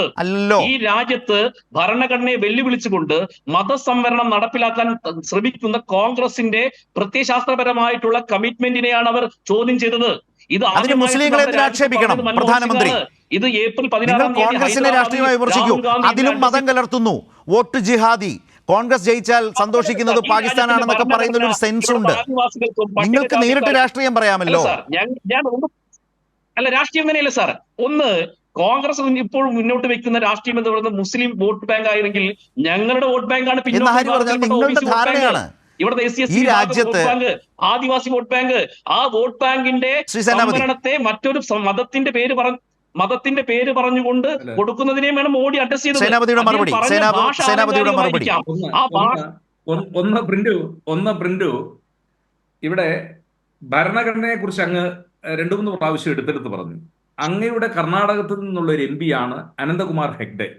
ആ അനന്തകുമാർ ഹെഗ്ഡെയാണ് പരസ്യമായിട്ട് പ്രഖ്യാപിച്ചത് 400 സീറ്റ് നിങ്ങൾ BJPക്ക് കൊടുത്തു കഴിഞ്ഞാൽ നമ്മൾ ഭരണഘടനയെ തിരുത്തും എന്നാണ്. ഭരണഘടനയെ അങ്ങനെ തിരുത്താൻ പറ്റില്ല. ഭരണഘടനയുടെ അതിപ്പം എന്നെക്കാൾ പരിണിതപ്രജ്ഞനായ നിയമജ്ഞനാണ് ബഹുമാന്യായ സെബാസ്റ്റ്യൻ പോൾ സാർ ഇരിക്കുന്നത്. ഭരണഘടനയുടെ അടിസ്ഥാന തത്വങ്ങളെയോ അല്ലെങ്കിൽ അതിന്റെ രീതികളെയോ അത് മാറ്റാൻ പറ്റില്ല എന്നുള്ളത് കേശവാനന്ദ ഭാരതി കേസ്, ഒരുപാട് കേസുകളുണ്ട്, ഞാൻ അങ്ങോട്ട് പോകുന്നില്ല. നിങ്ങൾ നാട്ടിലെ ജനങ്ങളോട് പറയുകയാണ് 400 സീറ്റ് നമുക്ക് തന്നു കഴിഞ്ഞാൽ നമ്മൾ ഭരണഘടനയെ തിരുത്താൻ പോകും, അല്ലെങ്കിൽ നമ്മൾ ഭരണഘടനയെ മാറ്റുക. ആ നിങ്ങളുടെ പ്രസ്താവനയ്ക്കെതിരെയുള്ള രാഷ്ട്രീയമായ പ്രചരണമാണ് ശ്രീ രാഹുൽ ഗാന്ധി നടത്തിയത്. അതല്ലാതെ രാഹുൽ ഗാന്ധി എവിടെയാണ് ഒരു വർഗീയ പ്രചരണം നടത്തിയത് അല്ലെങ്കിൽ ഒരു വർഗീയ പ്രീണനം നടത്തിയത്? ഞാൻ പ്രിന്റുവിനോട് അവസാനമായിട്ട് ചോദിക്കട്ടെ. പ്രധാനമന്ത്രി നടത്തിയ അവസാനത്തെ ഒരു 4-5 ദിവസം മുമ്പ് നടത്തിയ ഒരു പ്രസംഗം അദ്ദേഹം പറഞ്ഞല്ലോ, കോൺഗ്രസ് അധികാരത്തിൽ വന്നാൽ രാമക്ഷേത്രം, ആദ്യം അദ്ദേഹം പറഞ്ഞ് ബാബരി താലായിട്ട് പൂട്ടുമെന്ന, താല എന്ന് പറഞ്ഞാൽ താഴ്, ബാബറി താലായിട്ട് പൂട്ടും. അതിനുശേഷം അദ്ദേഹം പറഞ്ഞത് കോൺഗ്രസ് അധികാരത്തിൽ വന്നു കഴിഞ്ഞാൽ രാമക്ഷേത്രം ബുൾഡോസർ വെച്ച് ഇടിച്ചു തകർക്കും എന്ന്. ഒരു ജനാധിപത്യ രാഷ്ട്രത്തിൽ അല്ലെങ്കിൽ നിയമവാഴ്ച നിലനിൽക്കുന്ന ഒരു രാഷ്ട്രത്തിൽ ഒരു രാജ്യത്തിന്റെ പ്രധാനമന്ത്രി, ഇപ്പൊ ഏതെങ്കിലും RSSന്റെ നേതാവ് മോഹൻ ഭാഗവതിനെ പോലെ ഒരാൾ പറയുകയാണെങ്കിൽ നമുക്ക് മനസ്സിലാക്കാതെ അവരുടെ ഒരു രാഷ്ട്രീയം. ഇന്ത്യയുടെ പ്രധാനമന്ത്രി ഈ രാജ്യത്തെ ജനങ്ങളോട് വോട്ട് ചോദിക്കുമ്പോൾ പറയുകയാണ് കോൺഗ്രസ് അധികാരത്തിൽ വന്നു കഴിഞ്ഞാൽ രാമജന്മക്ഷേത്രം, ആ ക്ഷേത്രം ബുൾഡോസർ വെച്ച് ഇടിച്ചു തകർക്കുമെന്നൊക്കെ പറഞ്ഞു കഴിഞ്ഞാൽ ഇതിൽ വലിയ ഒരു വർഗീയ പ്രചരണം എന്താണ് ഈ പ്രധാനമന്ത്രി നടത്തിക്കൊണ്ടിരിക്കുന്നത്? അതോടൊപ്പം തന്നെ അദ്ദേഹം ഈ മുസ്ലിം സമുദായത്തിനെതിരെ നടത്തിയ അദ്ദേഹത്തിന്റെ ആ വിദ്വേഷ പ്രസംഗങ്ങൾ, ഞാൻ ഇപ്പോ സെബാസ്റ്റ്യൻ പോൾ സാർ ഇവിടെ ഇരിപ്പുണ്ട്, അദ്ദേഹവും പറയും. അതായത് യഥാർത്ഥത്തിൽ ഇന്ത്യൻ പീനൽ കോഡിലെ 153 വകുപ്പ് പ്രകാരം അതൊരു വലിയ ക്രിമിനൽ കുറ്റമാണ് അദ്ദേഹം നടത്തിയിരിക്കുന്നത്. ഇപ്പൊ നമ്മുടെ നാട്ടിൽ എന്താ പറഞ്ഞ ഇതൊന്നും പ്രധാനമന്ത്രിക്ക് ബാധകമല്ലാത്തതുകൊണ്ട്, അതുകൊണ്ടാണല്ലോ തെരഞ്ഞെടുപ്പ് കമ്മീഷൻ പറഞ്ഞത് ഞങ്ങൾ ഇദ്ദേഹം പറഞ്ഞ കാര്യത്തിൽ അതിൽ എന്താ പറഞ്ഞ കുറ്റകൃത്യമുണ്ട്, അല്ലെങ്കിൽ വിദ്വേഷ പ്രസംഗം പെരുമാറ്റച്ചട്ടം ലംഘിച്ചതാണ്, പക്ഷെ നടപടിയെടുക്കാൻ പറ്റില്ല, അല്ലെങ്കിൽ നടപടിയെടുക്കാൻ കഴിയില്ല. അപ്പോ എന്തു വേണമെങ്കിലും പ്രധാനമന്ത്രിക്ക് വിളിച്ചു പറയാം, പ്രസംഗിക്കാം എന്നൊരു നിലയിലേക്ക് അദ്ദേഹത്തിന്റെ ഒരു മാനസികാവസ്ഥ അത് മാറാനുള്ള കാരണം ഈ ഫോറത്തിൽ നമുക്ക് അതിന് സമയമുണ്ടോ എന്നറിയില്ല. ജാനുവരി മാസം 22-ാം തീയതിയിലെ പ്രാണപ്രതിഷ്ഠ നടന്നു കഴിഞ്ഞപ്പോൾ അദ്ദേഹം വിചാരിച്ചത് 400 സീറ്റിലേക്ക് അധികാരത്തിൽ വരും. ആർട്ടിക്കിൾ 370 എടുത്തു കളഞ്ഞപ്പോ അതിന് അനുബന്ധമായി 370 സീറ്റ് കിട്ടും എന്നൊക്കെയാണ്. പ്രിന്റു, ഇന്ത്യയുടെ തെരഞ്ഞെടുപ്പ് ചരിത്രത്തിൽ 400-നപ്പുറം കടന്ന ഒരു ചരിത്രം അത് രാജീവ് ഗാന്ധിക്ക് മാത്രമേ ഉള്ളൂ. ഇന്ദിരാഗാന്ധിയുടെ വധത്തിന് ശേഷം നടന്ന തെരഞ്ഞെടുപ്പ്, അതിനുശേഷവും അതിനു മുമ്പും ഇന്ത്യയുടെ തെരഞ്ഞെടുപ്പ് ചരിത്രത്തിൽ ഒരാൾക്കും 400-നപ്പുറത്തേക്ക് കടക്കാൻ പറ്റിയിട്ടില്ല. അപ്പോ ഇതൊരു സ്വപ്നമാണ്. കേരളത്തിൽ നിന്ന് ഡബിൾ ഡിജിറ്റ്, അതാണ് പറഞ്ഞത്. അപ്പൊ 10-ലധികം സീറ്റ് കിട്ടണമല്ലോ. അപ്പൊ തമിഴ്നാട്ടിൽ നിന്ന് ഞങ്ങൾക്ക് സീറ്റ് കിട്ടും, കേരളത്തിൽ നിന്ന് സീറ്റ് കിട്ടും. ഇങ്ങനെ 400 എന്ന സ്വപ്നം ഒന്നാമത്തെയും രണ്ടാമത്തെയും ഫേസ് കഴിഞ്ഞപ്പോൾ നിങ്ങൾക്ക് മനസ്സിലായി അത് അങ്ങോട്ടൊന്നും അടുക്കാൻ കഴിയില്ല. ഇന്നിപ്പോ 2-3 തെരഞ്ഞെടുപ്പ് വിദഗ്ധന്മാരുടെ, ഞാൻ അതിൻ്റെ അകത്ത് യോഗീന്ദ്ര യാദവിന്റെ ആണ് ഞാൻ വിശ്വാസത്തിലെടുക്കാൻ കാരണം. അദ്ദേഹം പറഞ്ഞിരിക്കുന്നത് 272-ലേക്ക് എത്തണമെങ്കിൽ വളരെ ബുദ്ധിമുട്ടേണ്ടി വരും. അത് തന്നെയാണ് ഇപ്പോൾ ഈ കഴിഞ്ഞ ദിവസങ്ങളിൽ, അതായത് രണ്ടാമത്തെ ഫേസ് കഴിഞ്ഞതോടുകൂടി നരേന്ദ്രമോദിക്ക് ഒരു കാര്യം ബോധ്യപ്പെട്ടു. അദ്ദേഹം ഉദ്ദേശിക്കുന്നത് പോലെ രാമക്ഷേത്രം പണിതു എന്ന കാരണത്താലൊന്നും ഇന്ത്യയിലെ ജനങ്ങൾ അങ്ങനെ വർഗീയമായിട്ട് ചിന്തിക്കുന്ന ഒരു ജനതയല്ല. അങ്ങനെ ചിന്തിക്കുന്ന ഒരു ജനതയായിരുന്നുവെങ്കിൽ BJPയുടെ വോട്ട് സംഖ്യ ഇപ്പോഴും അത് 31% നിൽക്കുകയാണല്ലോ, അതിനപ്പുറത്തേക്ക് പോയിട്ടില്ലല്ലോ. ബാക്കി 69% ജനങ്ങളും അവര് ഭിന്നിച്ചു നിൽക്കുന്നു എന്നുള്ളത് കൊണ്ട് നിങ്ങൾ സീറ്റുകൾ കൂടുതൽ കരസ്ഥമാക്കി എന്നുള്ളതുകൊണ്ട്. അപ്പോ ഈ 400 എന്നും 370 എന്നുള്ള നിങ്ങളുടെ സ്വപ്നം അത് നടക്കുകയില്ല എന്ന് നിങ്ങൾക്ക് ബോധ്യപ്പെട്ടു. ഒരു കാര്യം കൂടി ഞാൻ ആവർത്തിക്കുകയാണ്. ഇന്ത്യയുടെ ഒരു തെരഞ്ഞെടുപ്പ് ചരിത്രം നമ്മൾ പരിശോധിച്ചാൽ 3 വട്ടം തുടർച്ചയായി അധികാരത്തിൽ വരാൻ ആ സൗഭാഗ്യം പണ്ഡിറ്റ് ജവഹർലാൽ നെഹ്റുവിന് മാത്രമേ ഉണ്ടായിട്ടുള്ളൂ. അതിനുശേഷം ഒരു ഗവൺമെന്റിനും ഉണ്ടായിട്ടില്ല. ഇന്ദിരാഗാന്ധിക്ക് പറ്റിയില്ല, ഡോക്ടർ മൻമോഹൻ സിംഗിന് പറ്റിയില്ല, മറ്റൊരാൾക്കും പറ്റിയിട്ടില്ല എന്നുള്ള ചരിത്രം ഇവിടെ ആവർത്തിക്കപ്പെടാൻ പോവുകയാണ് പ്രിന്റു. 2 വട്ടത്തിന് ശേഷം നിങ്ങളുടെ സുവർണ കാലഘട്ടം. കാരണം ഇന്ത്യയിലെ ജനത അവര് ജനാധിപത്യത്തെ ശരി, right. വലിയ രീതിയിൽ ഉൾക്കൊണ്ടിട്ടുള്ള ഒരു ജനതയാണ്. അതുകൊണ്ടാണ് Right. ആരൊക്കെ ഏതൊക്കെ കാലഘട്ടത്തിലേക്ക് തെറ്റുകൾ ചെയ്തിട്ടുണ്ടോ, Okay. അത് ഇന്ദിരാഗാന്ധി ചെയ്താലും Yes. വാജ്പേയി ചെയ്താലും ആര് ചെയ്താലും അവരെയൊക്കെ മാറ്റിയ ചരിത്രമാണ് ഇന്ത്യയുടെ തെരഞ്ഞെടുപ്പിന്റെ രാഷ്ട്രീയ ചരിത്രം. അതുകൊണ്ട് ശരി. 3ാമത് വട്ടം Yes. നിങ്ങൾ 400 ശ്രീ പ്രിന്റു, കാണുന്നത് അതിന് മാത്രം ഒരു ദയവായി ഒരു ചെറിയ റെസ്പോൺസ്, കാരണം താങ്കളുടെ സൂം കണക്ഷനിലേക്ക് വീണ്ടും വരേണ്ടതുണ്ട്, കട്ടാവും എന്നുള്ളതുകൊണ്ട്. അതിനുശേഷം ഞാൻ ശ്രീ സെബാസ്റ്റ്യൻ പോളിലേക്ക് ഒന്ന് പോവുകയും വേണം എനിക്ക്. അതായത് നിങ്ങളുടെ ഹാട്രിക് മോഹം നടക്കില്ല എന്നതിൻ്റെ ആത്മവിശ്വാസമാണ് ഇവിടെ സേനാപതി വേണു അവതരിപ്പിച്ചത്. അതേക്കുറിച്ച് മാത്രം. സേനാപതി വേണുവിന് 4-ാം തീയതി വരെ ഈ ആത്മവിശ്വാസമായിട്ട് മുന്നോട്ട് പോവാം. ഞങ്ങൾ കൃത്യമായിട്ട് ഒരു സ്ട്രക്ചർ അല്ലെങ്കിൽ കൃത്യമായിട്ടുള്ള ഞങ്ങൾ എന്താണോ ഉദ്ദേശിച്ച ആ എയിം ഞങ്ങൾ നേടിക്കഴിഞ്ഞു. ഇപ്പൊ ഞങ്ങൾ 6ാം ഘട്ടത്തിൽ തന്നെ ഇപ്പൊ അമിത്ഷായുടെ പ്രസ്താവന കണ്ടു, 310 സീറ്റ് BJP നേടി എന്നുള്ളത്, NDA നേടി എന്നുള്ളത്. അത് ഞങ്ങൾ ഫാക്ടിന്റെ അടിസ്ഥാനത്തിലാണ് ഞങ്ങൾ കൃത്യമായിട്ട് സംസാരിക്കുന്നത്. ഇദ്ദേഹം പറഞ്ഞു, നിങ്ങൾ നോക്കൂ, കൃത്യമായിട്ടൊരു സ്ട്രാറ്റജി മെയിൻറ്റെയിൻ ചെയ്ത ഒരേ ഒരു പ്രസ്ഥാനം BJP ആണ്. ഇപ്പോഴും BJP യെ കുറിച്ചും നരേന്ദ്രമോദിയെ കുറിച്ചും ഇപ്പോഴും നിങ്ങൾക്ക് കാര്യമായിട്ടൊന്നും മനസ്സിലായിട്ടില്ല. നിങ്ങൾക്ക് 1ാം ഘട്ടവും 2ാം ഘട്ടം നടക്കുന്ന സൗത്ത് ഇന്ത്യയിൽ BJPയുടെ സ്ട്രാറ്റജി എന്തായിരുന്നു? ഞങ്ങൾ 400+ എന്ന് പറഞ്ഞപ്പോൾ തന്നെ പ്രതിപക്ഷം എന്ന് പറയുന്നതോ അല്ലെങ്കിൽ വീണ്ടും ഒരു ഭരണകൂടം ഇന്ത്യ മഹാരാജ്യത്ത് വരുമെന്നുള്ളത് സ്വപ്നം പോലെ അവശേഷിച്ചു. ആരുടെ? ബാക്കിയുള്ള പ്രതിപക്ഷ സഖ്യത്തിന്റെ ആളുകളത്. അത് വലിയ രീതിയിൽ ഞങ്ങൾക്ക് ഗുണം ചെയ്തിട്ടുണ്ട്. 400+ എന്ന് പറയുന്ന സാധനം ഒരു ഇലക്ഷൻ സ്ട്രാറ്റജി ആകുന്ന സമയത്ത് 400+ എന്ന് ഞങ്ങളുടെ രാജ്യത്ത് അങ്ങനെ ഒരുവിധം കാര്യങ്ങളും രാഷ്ട്രീയവും ഒക്കെ വിലയിരുത്തുന്നവരാരും അങ്ങനെ വിലയിരുത്തുന്നില്ല എന്നുള്ളതൊരു യാഥാർത്ഥ്യമാണ്. പ്രിന്റു പറഞ്ഞ പോലെ, സേനാപതിയോട് പറഞ്ഞ പോലെ, പ്രിന്റു 4-ാം തീയതി വരെ അങ്ങനെ തന്നെ പറഞ്ഞോളൂ. പറഞ്ഞോളൂ. എന്നെ ഒന്ന് പറയാൻ അനുവദിക്കും. 1ാം ഘട്ടത്തിലും 2ാം ഘട്ടത്തിലും സൗത്ത് ഇന്ത്യ അടക്കമുള്ള സംസ്ഥാനങ്ങളിലായിരുന്നു തെരഞ്ഞെടുപ്പ് നടന്നത്. നിങ്ങൾ മനസ്സിലാക്കണം, BJP ഏറ്റവും കൂടുതൽ സീറ്റ് ലക്ഷ്യം വെക്കുന്ന സംസ്ഥാനങ്ങൾ എന്ന് പറയുന്നത് സൗത്ത് ഇന്ത്യയാണ്. ഞങ്ങൾ കൃത്യമായിട്ട് ആ ലക്ഷ്യം നിറവേറി. ഞങ്ങൾ ആ അജണ്ട 400+ എന്ന് പറയുന്നതോടുകൂടി ഇത്തവണ ശരത് സാർ 4-ാം തീയതി നിങ്ങൾ എഴുതി വെച്ചോളൂ, BJPക്ക് സൗത്ത് ഇന്ത്യയിൽ നിന്ന് 60+ സീറ്റ് നേടും. അത് ഞങ്ങളുടെ ലക്ഷ്യമാണ്. ആ ലക്ഷ്യം പ്രാവർത്തികമാക്കാൻ ഞങ്ങൾക്ക് സാധിച്ചു. 3-ാം ഘട്ടത്തിലും 4-ാം ഘട്ടത്തിലും ഇവർ പറഞ്ഞു ഇലക്ഷന്റെ പോളിംഗ് കുറഞ്ഞു, BJPക്ക് പ്രതികൂലമാകുമെന്ന്. 3-ാം ഘട്ടത്തിന് ശേഷം നിങ്ങൾ നോക്കൂ, ഞങ്ങളുടെ സ്ട്രാറ്റജി ഞങ്ങൾ മാറ്റുന്നു. എന്താണോ കോൺഗ്രസ്സുകാർ ഇവിടെ പറഞ്ഞ വർഗീയത, ആ വർഗീയതയെ ഞങ്ങൾ കൗണ്ടർ ചെയ്യുന്നു. വർഗീയതയെ കൗണ്ടർ ചെയ്യുന്ന സമയത്ത് സ്വാഭാവികമായിട്ട് മോദി വർഗീയത പറയുന്നു എന്ന് പറയുന്നു. പിന്നീട് കാണുന്നത് 4-ാം ഘട്ടത്തിൽ നിങ്ങൾ നോക്കൂ, പോളിംഗ് ശതമാനം വർദ്ധിക്കുന്നു. 5-ാം ഘട്ടത്തിലും പോളിംഗ് ശതമാനം വർദ്ധിക്കുന്നു. പിന്നീട് ഞങ്ങളുടെ കോർ വോട്ട് ബാങ്ക് ആയിട്ടുള്ള ഉത്തരേന്ത്യൻ രാഷ്ട്രീയത്തിലാണ് BJP നടക്കുന്നത്. സ്വാഭാവികമായിട്ട് ഞങ്ങൾ ഉദ്ദേശിക്കുന്ന ആ വോട്ട് ബാങ്ക് BJPയിലേക്ക് വന്നിട്ടുണ്ട്. ഞങ്ങൾ ഉദ്ദേശിക്കുന്ന സീറ്റുകൾ ഞങ്ങൾ നേടിയിട്ടുണ്ട്. അതുകൊണ്ട് ഞങ്ങളുടെ സ്ട്രാറ്റജിക്ക് യാതൊരു മാറ്റവും ആത്മവിശ്വാസം BJPക്ക് ഇപ്പോഴും ഉണ്ടെന്നാണ് പ്രിന്റു. ഞാൻ താങ്കളിലേക്കും വരാം. ശ്രീ സെബാസ്റ്റ്യൻ പോൾ, ഇവിടെ ഇപ്പോൾ ഖാർഗെയ്ക്കും നദ്ദയ്ക്കും ഒരുപോലെ നോട്ടീസ് അയക്കുകയാണ് ഇലക്ഷൻ കമ്മീഷൻ ചെയ്തിട്ടുള്ളത്. ഇപ്പോൾ അതുകൊണ്ടാണ് ഇപ്പോൾ ഈ ചർച്ചയിലും BJP പ്രതിനിധി പറയുന്നത് തമിഴ്നാട്ടിൽ പോയി രാഹുൽ ഗാന്ധിയുടെ പ്രസംഗം ആ വിധത്തിൽ തമിഴ് ഭാഷയും മറ്റും ഇല്ലായ്മ ചെയ്യാൻ പോകുന്നു എന്ന് നടത്തിയ പ്രസംഗം, അത് കമ്മീഷനും പറഞ്ഞ അങ്ങനെയാണ്, ഈ രാജ്യത്തിൻ്റെ ഐക്യത്തിന് തടസ്സമാകുന്ന നിലയിൽ പ്രസംഗിക്കരുത് എന്ന് കോൺഗ്രസിനോട് പറയുന്നു. അതേസമയം അപ്പുറത്ത് BJPയോട് പറയുന്നു ഈ മതവർഗീയ പ്രചാരണം എന്നുള്ളത് ഒഴിവാക്കണം എന്ന് പറയുന്നു. ഇത് ഏതാണ്ട് ഒരേ മട്ടിൽ താരതമ്യം ചെയ്ത് മുന്നോട്ട് കൊണ്ടുപോകാൻ കഴിയും വിധത്തിൽപ്പെട്ടതാണ്. ഇലക്ഷൻ കമ്മീഷൻ ആ നിലയിലാണ് അവതരിപ്പിച്ചത്. അതിൻ്റെ ചൂട് പിടിച്ചാണ് BJP പ്രതിനിധി ഈ ചർച്ചയിൽ ആ നിലയിൽ ഒരു പൊതുവൽക്കരണം നടത്തിയത്. അത് ആ നിലയിൽ ഉചിതമായതാണോ? ആ നിലയിൽ കാണാവുന്നതാണോ? മോദിയുടെ പ്രസംഗവും പ്രതിപക്ഷ പാർട്ടികളിലെ നേതാക്കളുടെ പ്രസംഗത്തെയും ഒരേ നിലയിൽ തുലനം ചെയ്യാവുന്നതാണോ? രണ്ടാമത്, താങ്കൾ ഈ തെരഞ്ഞെടുപ്പുമായി ബന്ധപ്പെട്ട ഓരോ ഘട്ടം കഴിയുന്നതോറും നമ്മൾ ഈ ചർച്ചയിൽ കുറച്ച് ഈ തെരഞ്ഞെടുപ്പിൻ്റെ സമയത്തൊന്നും സംസാരിച്ചിട്ടും ചർച്ചയിൽ പങ്കെടുത്തിട്ടുമില്ല. അതുകൊണ്ട് തന്നെ ഇത്രയും ഘട്ടം പിന്നിട്ടപ്പോൾ സെബാസ്റ്റ്യൻ പോളിൻ്റെ ഒരു വിലയിരുത്തൽ എന്താണ്? BJPയുടെ ആത്മവിശ്വാസം താങ്കൾ കണ്ടു, ഇന്ത്യ മുന്നണിയുടെ പ്രതിനിധി എന്ന നിലയിൽ കോൺഗ്രസിൻ്റെ സേനാപതി വേണു പറഞ്ഞതും താങ്കളുടെ മുമ്പിലുണ്ട്. താങ്കളുടെ ഒരു ഇതുവരെ കഴിഞ്ഞ ഘട്ടം വെച്ചുള്ള ഒരു വിലയിരുത്തൽ എങ്ങനെയാണ്? 2 കാര്യങ്ങളാണ്. തെരഞ്ഞെടുപ്പ് എന്ന് പറയുന്നത് ഏറ്റവും വലിയ രാഷ്ട്രീയ പ്രവർത്തനമാണ്. ഒരു ജനാധിപത്യത്തിൽ അതിനേക്കാൾ വലിയ വിപുലമായ രാഷ്ട്രീയ പ്രവർത്തനം വേറെയില്ല. ഇവിടെ തിരഞ്ഞെടുപ്പ് ആകുമ്പോൾ രാഷ്ട്രീയമായ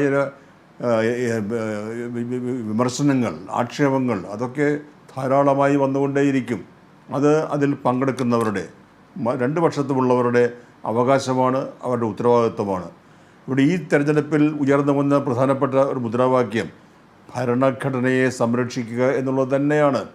ഭരണഘടന അപകടത്തിലാണ്, ഭരണഘടനയെ രക്ഷിക്കണം, ഭരണഘടനയെ രക്ഷിക്കുന്നില്ലെങ്കിൽ നമ്മുടെ റിപ്പബ്ലിക്കിന് അപചയം സംഭവിക്കും.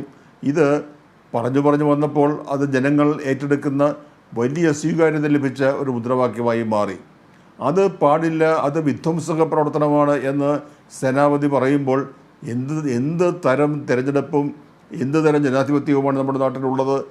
ഞാൻ ആശ്ചര്യപ്പെട്ടു പോവുകയാണ്. അതും വർഗീയ വിദ്വേഷം പരത്തുന്ന ഈ വിദ്വേഷ പ്രഭാഷണവും തമ്മിൽ ഒരുപോലെയാണോ അത്? ഭരണഘടനയെ സംരക്ഷിക്കണമെന്ന് ഒരു രാഷ്ട്രീയ നേതാവ് വോട്ടർമാരോട് പറയുന്നതും അത് നരേന്ദ്രമോദി ഉപയോഗിച്ച കുറേ വാക്കുകളുണ്ടല്ലോ, പെറ്റതും പിറന്നതും ഒക്കെ ആയിട്ടുള്ള കാര്യങ്ങളൊക്കെ, അതുമായി എങ്ങനെ ഇക്വിറ്റ് ചെയ്യാൻ കഴിയുക? അതുകൊണ്ട് വലിയ തോതിലുള്ള ഒരു പ്രശ്നം ഇവിടെയുണ്ട്. ജെനുവിനായ ലെജിറ്റിമേറ്റായ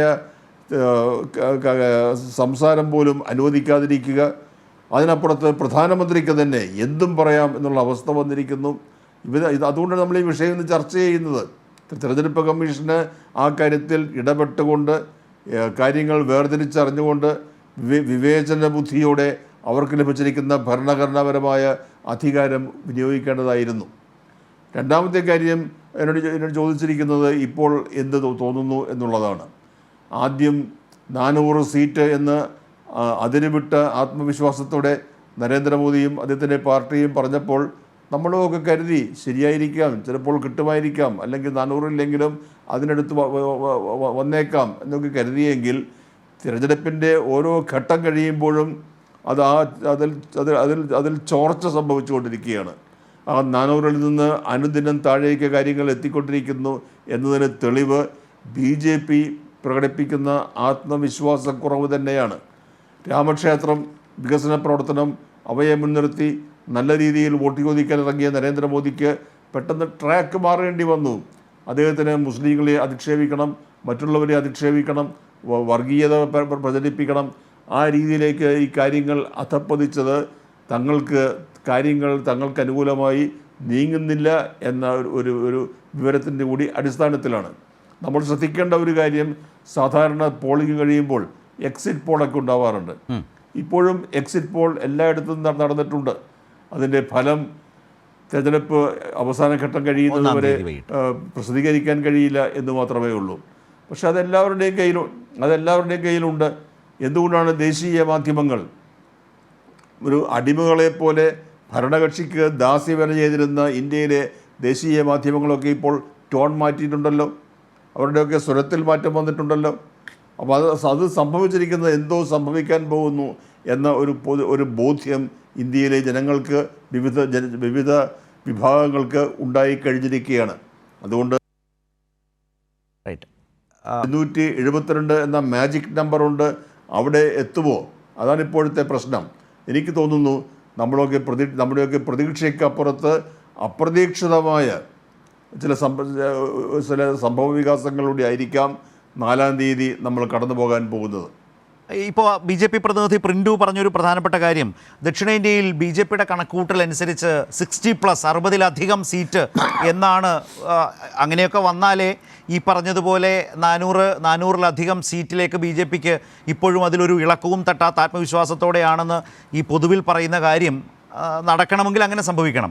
അതുപോലെ തന്നെ പരമാവധിയിലാണ് ഇപ്പോൾ UPയിലേക്ക് സീറ്റ് നോക്കിയാൽ UP, ബീഹാർ, ഇവിടെ എല്ലാം ആകെ സീറ്റിൻ്റെ 99% എന്ന നിലയിൽ BJPയുടെ കയ്യിലാണ്. അവിടെയെല്ലാം സീറ്റ് കുറയുന്ന ഒരു അന്തരീക്ഷം സാഹചര്യവും നിൽക്കുന്നു എന്ന പ്രശ്നം ഉയരുന്നുണ്ട്. അപ്പോൾ ഇതൊന്ന് മേക്കപ്പ് ചെയ്യണമെങ്കിൽ ശ്രീ സെബാസ്റ്റ്യൻ പോൾ പ്രിൻറ്റു പറഞ്ഞതുപോലെ ദക്ഷിണേന്ത്യയിൽ നിന്ന് 60+ സീറ്റ്സ് എന്ന ഒരു കാര്യം നടക്കണം BJPയെ സംബന്ധിച്ച്. ആ കണക്ക് താങ്കൾ വിശ്വസിക്കുന്നുണ്ടോ, അല്ലെങ്കിൽ താങ്കൾക്ക് പ്രതീക്ഷയുണ്ടോ ആ കണക്കിൽ, BJPയുടെ ആ കണക്കിൽ? അല്ല, ദക്ഷിണേന്ത്യയിൽ നിന്ന് 60+ എന്ന് പറഞ്ഞാൽ അതിൽ നരേന്ദ്രമോദി പറയുന്ന കേരളത്തിലെ ഈ ഡബിൾ ഡിജിറ്റ് കൂടി ഉൾപ്പെടുന്നുണ്ടല്ലോ. വേണ്ടിവരും. കേരളത്തിലെ ഡബിൾ ഡിജിറ്റിൻ്റെ അവസ്ഥ എന്ന് നമുക്കറിയാം. അത് 35 സീറ്റുമായി വന്നാൽ BJP എത്തിയാൽ ഭരണം പിടിക്കും, മുഖ്യമന്ത്രി ഉണ്ടാക്കും എന്നൊക്കെ ഇവിടെ BJP നേതാവ് പറഞ്ഞല്ലോ, അവരുടെ പാർട്ടി അധ്യക്ഷൻ തന്നെ പറഞ്ഞതില്ലേ. എന്നതുപോലെ ഈ മോഡിയുടെ ഡബിൾ ഡിജിറ്റ് എന്നതിന് അർത്ഥം എന്താണ്? നമ്മൾ മനസ്സിലാക്കുന്ന അർത്ഥമനുസരിച്ച് 20-ൽ 10 അപ്പോഴാണല്ലോ വരുന്നത്. ആ 10 സീറ്റ് ഉൾപ്പെടെയല്ലേ ഈ 60+ എന്ന് പറയുന്നത്. അപ്പോൾ കേരളത്തിലെ അവസ്ഥ ഇതാണെങ്കിൽ ദക്ഷിണേന്ത്യ മൊത്തമെടുക്കുമ്പോൾ എന്തായിരിക്കും അവസ്ഥ എന്ന് നമുക്ക് ഊഹിക്കാവുന്നതേ ഉള്ളൂ. ശരത്ത് പറഞ്ഞതൊരു പ്രധാനപ്പെട്ട കാര്യമാണ്. ഇന്നത്തെ അവസ്ഥയിൽ കഴിഞ്ഞ തെരഞ്ഞെടുപ്പിൽ വടക്കേ ഇന്ത്യയിൽ നിന്ന്, അല്ലെങ്കിൽ ഇവർ ഹിന്ദി ബെൽറ്റ് എന്നൊക്കെ പറയുമല്ലോ, ആ മേഖലയിൽ നിന്ന് കിട്ടാവുന്നതിൻ്റെ പരമാവധി അവർ നേടിക്കഴിഞ്ഞു. ഇനി അവിടെ ഒരു സീറ്റ് പോലും കൂടുതൽ നേടാൻ കഴിയില്ല. ഇനി സംഭവിക്കാൻ പോകുന്നത് ആ സീറ്റുകൾ നിലനിർത്താൻ കഴിയുമോ എന്നുള്ളതാണ്. അത് അപ്പാടെ BJPക്ക് നിലനിർത്താൻ കഴിയില്ല, അവർക്ക് സീറ്റുകൾ കുറയും എന്ന് ഇപ്പോൾ പൊതുവെ എല്ലാവരും സമ്മതിക്കുന്ന ഒരു ഘട്ടം എത്തിയപ്പോൾ വടക്കുമില്ല തെക്കുമില്ല ഒരിടത്തുമില്ല എന്ന അവസ്ഥയിൽ BJPയുടെ ഇവിടെ ഒരു, ഞാൻ ഈ പതനം തുടങ്ങിയ വാക്കുകളൊന്നും ഉപയോഗിക്കുന്നില്ല, കാരണം അതൊക്കെ 4-ാം തീയതി അറിയാനിരിക്കുന്നതേ ഉള്ളൂ. പക്ഷേ നരേന്ദ്രമോദി ആവർത്തിച്ച് പ്രകടിപ്പിക്കുന്ന ശുഭാപ്തി വിശ്വാസം അത് കാറ്റുപോയ ബലൂൺ പോലെ ആയിത്തീരും എന്ന് തന്നെയാണ് ഇപ്പോഴും എനിക്ക് തോന്നുന്നത്. റൈറ്റ്. ഇവിടെ സേനാപതി, പതനമാണോ എന്ന് അറിയാനൊക്കെ നമ്മൾ കാത്തിരിക്കേണ്ടതുണ്ട്. കാരണം താങ്കൾക്ക് നിശ്ചയമായും അങ്ങനെ പറയാം. പക്ഷേ നമ്മളിത് കാര്യങ്ങളെ അവലോകനം ചെയ്യുന്ന ആളുകൾ എന്നുള്ള നിലയിൽ, ആ നിലയിൽ ശ്രീ സെബാസ്റ്റ്യൻ പോൾ പറഞ്ഞതുപോലെ ഒരു സ്റ്റേറ്റ്മെൻറ്റിലേക്ക് ഞാൻ പോകുന്നില്ല. പക്ഷേ പതനമാണോ ഇറക്കമാണോ എന്നുള്ള കാര്യമൊക്കെ അറിയാനിരിക്കുന്നു. കയറ്റം എന്ന ഒരു അവസ്ഥ വളരെ ബുദ്ധിമുട്ടാണ്. കാരണം ഞാനും ശ്രീ സെബാസ്റ്റ്യൻ പോളും ഒക്കെ ഇപ്പോൾ പറഞ്ഞ പോലെ പരമാവധി സീറ്റുകൾ നേടിയെടുത്ത് നിൽക്കുകയാണ് 2019. അന്നൊരു മോദി തരംഗമുണ്ടായിരുന്നു. ഇന്ന് മോദി തരംഗമില്ല എന്നുള്ളതൊരു യാഥാർത്ഥ്യമാണ്. അതിനി എങ്ങനെയൊക്കെ തിരിച്ചും മറിച്ചു വിട്ട് ചർച്ച ചെയ്താലും അതാണ് അതിൻ്റെ ഒരു വസ്തുത. എന്തു ആവട്ടെ, അത് ഈ തർക്കത്തിന് ഞാൻ വെക്കുന്നില്ല. ആ മാക്സിമത്തിൽ നിന്ന് ഇപ്പോൾ പ്രിൻ്റു പറഞ്ഞ കണക്കുകൾ അങ്ങോട്ട് ഒക്കുന്നുണ്ടോ? ഉത്തരേന്ത്യയിൽ, ദക്ഷിണേന്ത്യയിൽ 60+, UPയിൽ കുറയാൻ പോകുന്ന സീറ്റുകൾ അത് എത്രയും ആവാം, വളരെ കുറച്ചാവാം, കുറച്ചധികമാകാം. ഒരു തരത്തിൽ എങ്ങനെയായാലും സീറ്റ് കുറയും എന്നൊരവസ്ഥ UP കാട്ടുന്നുണ്ട്. കഴിഞ്ഞ തവണ കിട്ടിയതിനേക്കാൾ കുറയാം. UPയിൽ ബീഹാറിൽ ആ വ്യത്യാസം ഉണ്ടാകും. മഹാരാഷ്ട്രയിൽ വലിയ വ്യത്യാസം ഉണ്ടാകാൻ പോകുന്നു. ഹരിയാന, ദില്ലി, പഞ്ചാബ്, ഈ സംസ്ഥാനങ്ങളുടെ ഒക്കെ സ്ഥിതി BJPയെ സംബന്ധിച്ച് വളരെ പരിതാപകരമായ ഒരു അവസ്ഥയിൽ നിൽക്കുക. വലിയ ജനവിരുദ്ധ വികാരം BJPക്കെതിരുണ്ട്. ആ സർക്കാരിനെതിരെയും പല കാരണങ്ങളാൽ നിൽക്കുകയാണ്. അപ്പോൾ ഈ പ്രിൻ്റ് വെക്കുന്ന കണക്ക് അങ്ങോട്ട് ഒക്കുന്നുണ്ടോ 400 എന്നതിലേക്ക് എത്തിക്കാൻ? ശരത്തെ, എന്നോടാണല്ലോ ചോദ്യം. കേൾക്കുന്നുണ്ടല്ലോ അല്ലേ? അതെ, ഉണ്ട്, കേൾക്കാം. ശരത്തെ, ദക്ഷിണേന്ത്യയിലെ മൊത്തം സീറ്റുകളുടെ എണ്ണം നമുക്ക് പെട്ടെന്ന് കണക്കുകൾ 130. അങ്ങനെയാണെങ്കിൽ ഈ കർണാടകയിലൊന്നും നിങ്ങൾ വിചാരിക്കുന്ന പോലെ സീറ്റ് ഇല്ല നിങ്ങൾക്ക്, കേട്ടോ. കഴിഞ്ഞ തവണ BJPക്ക് 25 സീറ്റുണ്ട് കർണാടകയിൽ. ഇത്തവണ അങ്ങനെയാണെങ്കിൽ അത് 25 കിട്ടണം. അല്ല ഞാൻ പറഞ്ഞത്, അല്ല, ആ 130 കഴിഞ്ഞ പ്രാവശ്യം ഇവർക്ക് കർണാടകത്തിൽ നിന്ന് 28-ൽ 26 ഇവർക്ക് ലഭിച്ചു. ഞങ്ങൾക്ക് ആകെ കിട്ടിയത് DK ശിവകുമാറിന്റെ അനിയൻ DK സുരേഷ് മാത്രമാണ് ജയിച്ചത്. പിന്നെ ജയിച്ചതൊന്ന് ദേവഗൌഡയുടെ ചെറുമകനാണ് ജയിച്ചത്. അപ്പോ ഞങ്ങൾക്ക് കഴിഞ്ഞ പ്രാവശ്യം ആകെ കർണാടകത്തിൽ ഉണ്ടായിരുന്ന 1, ആ 1 ഞങ്ങൾ ഏറ്റവും ചുരുങ്ങിയത് 15-നപ്പുറത്തേക്ക്, ഇപ്പൊ ഞാൻ 20-ഓ 25-ഒന്നും പറഞ്ഞില്ല, 15-നപ്പുറത്തേക്ക് പോകും, ഒരു 18 വരെ ആകും എന്നുള്ളതാണ് കർണാടകത്തിൽ. അപ്പൊ പിന്നെ ഇവർക്ക് എവിടെ നിന്നാണ് ഈ 60 കിട്ടുന്നത്? പിന്നെ തെലുങ്കാനയിലെ സ്ഥിതിവിശേഷം, ഇല്ല തമിഴ്നാട്ടിലെ 39+1 പോണ്ടിച്ചേരി, ആ 39-ൽ ഇവർക്ക് എവിടെ നിന്നാണ്, ഏത് സീറ്റാണ് ഇവർ കിട്ടുന്നത്? ഇവരാകെ പ്രതീക്ഷിച്ചിരുന്ന ഒരു സീറ്റ് എന്ന് പറയുന്നത് കോയമ്പത്തൂരിൽ അണ്ണാമലയാണ്. അണ്ണാമലയുടെ ഒക്കെ സ്ഥിതി ഇപ്പോൾ വളരെ താഴോട്ട് പോയിരിക്കുന്നു എന്നുള്ളതാണ് ഇലക്ഷൻ കഴിഞ്ഞപ്പോൾ വന്നിരിക്കുന്ന സ്ഥിതിവിശേഷം. അപ്പൊ പിന്നെ ഇവർക്ക് എവിടെ നിന്നാണ് ഇവർ ഈ ദക്ഷിണേന്ത്യയിൽ ഈ 60 സീറ്റ് എന്ന് പറയുന്നത്? ദക്ഷിണേന്ത്യയിൽ നിന്ന് 60 സീറ്റ്, ഒരു കാര്യം ശരിയാണ്, ദക്ഷിണേന്ത്യയിൽ നിന്ന് 60 സീറ്റ് BJPക്ക് കിട്ടുന്ന ഒരു സാഹചര്യം. ഇപ്പൊ കണക്ക് നമുക്ക് മനക്കണക്ക് കൂട്ടുന്നതിന് പ്രത്യേകിച്ച് ചെലവൊന്നും ഇല്ലാത്തതുകൊണ്ട് പറയാം. അങ്ങനെ ഒരു സാഹചര്യം വന്നാൽ ഇവര് ഉദ്ദേശിക്കുന്ന പോലെ 400 സീറ്റ് കിട്ടും. പക്ഷേ ദക്ഷിണേന്ത്യയിൽ നിന്ന് കഴിഞ്ഞ പ്രാവശ്യത്തെക്കാൾ ഒരുപാട് സീറ്റുകൾ, അതായത് കർണാടകമായിരുന്നു കഴിഞ്ഞ പ്രാവശ്യം ഇവരുടെ ഒരു ബേസ്, തെലുങ്കാനയിൽ നിന്ന് കിട്ടിയ 3 സീറ്റ്, ഈ സീറ്റുകളൊക്കെ എന്താ പറഞ്ഞേ, അതെല്ലാം അടപടലം പോകുന്ന ഒരു കാഴ്ചയാണ് വരുന്നത്. ഈ 130 സീറ്റുകളിൽ വലിയ മുന്നേറ്റം ഇന്ത്യ മുന്നണിക്ക് 4-ാം തീയതി ഉണ്ടാകും എന്നുള്ള കാര്യത്തിൽ തർക്കമില്ല. ഇനി അടുത്തത് UP ആണ്. UP 62+2 ഇവർക്ക് കിട്ടിയിരുന്നത്. അതിൽ നിന്ന് ഇവരുടെ കയ്യിൽ നിലവിലുള്ള സീറ്റുകളിൽ നിന്ന് ഏറ്റവും ചുരുങ്ങിയത്, ഞാൻ ഏറ്റവും ചുരുങ്ങിയത് പറയുകയാണ്, 12 സീറ്റെങ്കിലും ഏറ്റവും ചുരുങ്ങിയത് UPയിൽ മാത്രം ഇവരുടെ കയ്യിൽ നിന്ന് പോകും. അടുത്ത് ഇപ്പൊ നമ്മള് ഡൽഹിയിലാണല്ലോ, 2019 എത്രയായിരുന്നു BJPക്ക് UPയിൽ?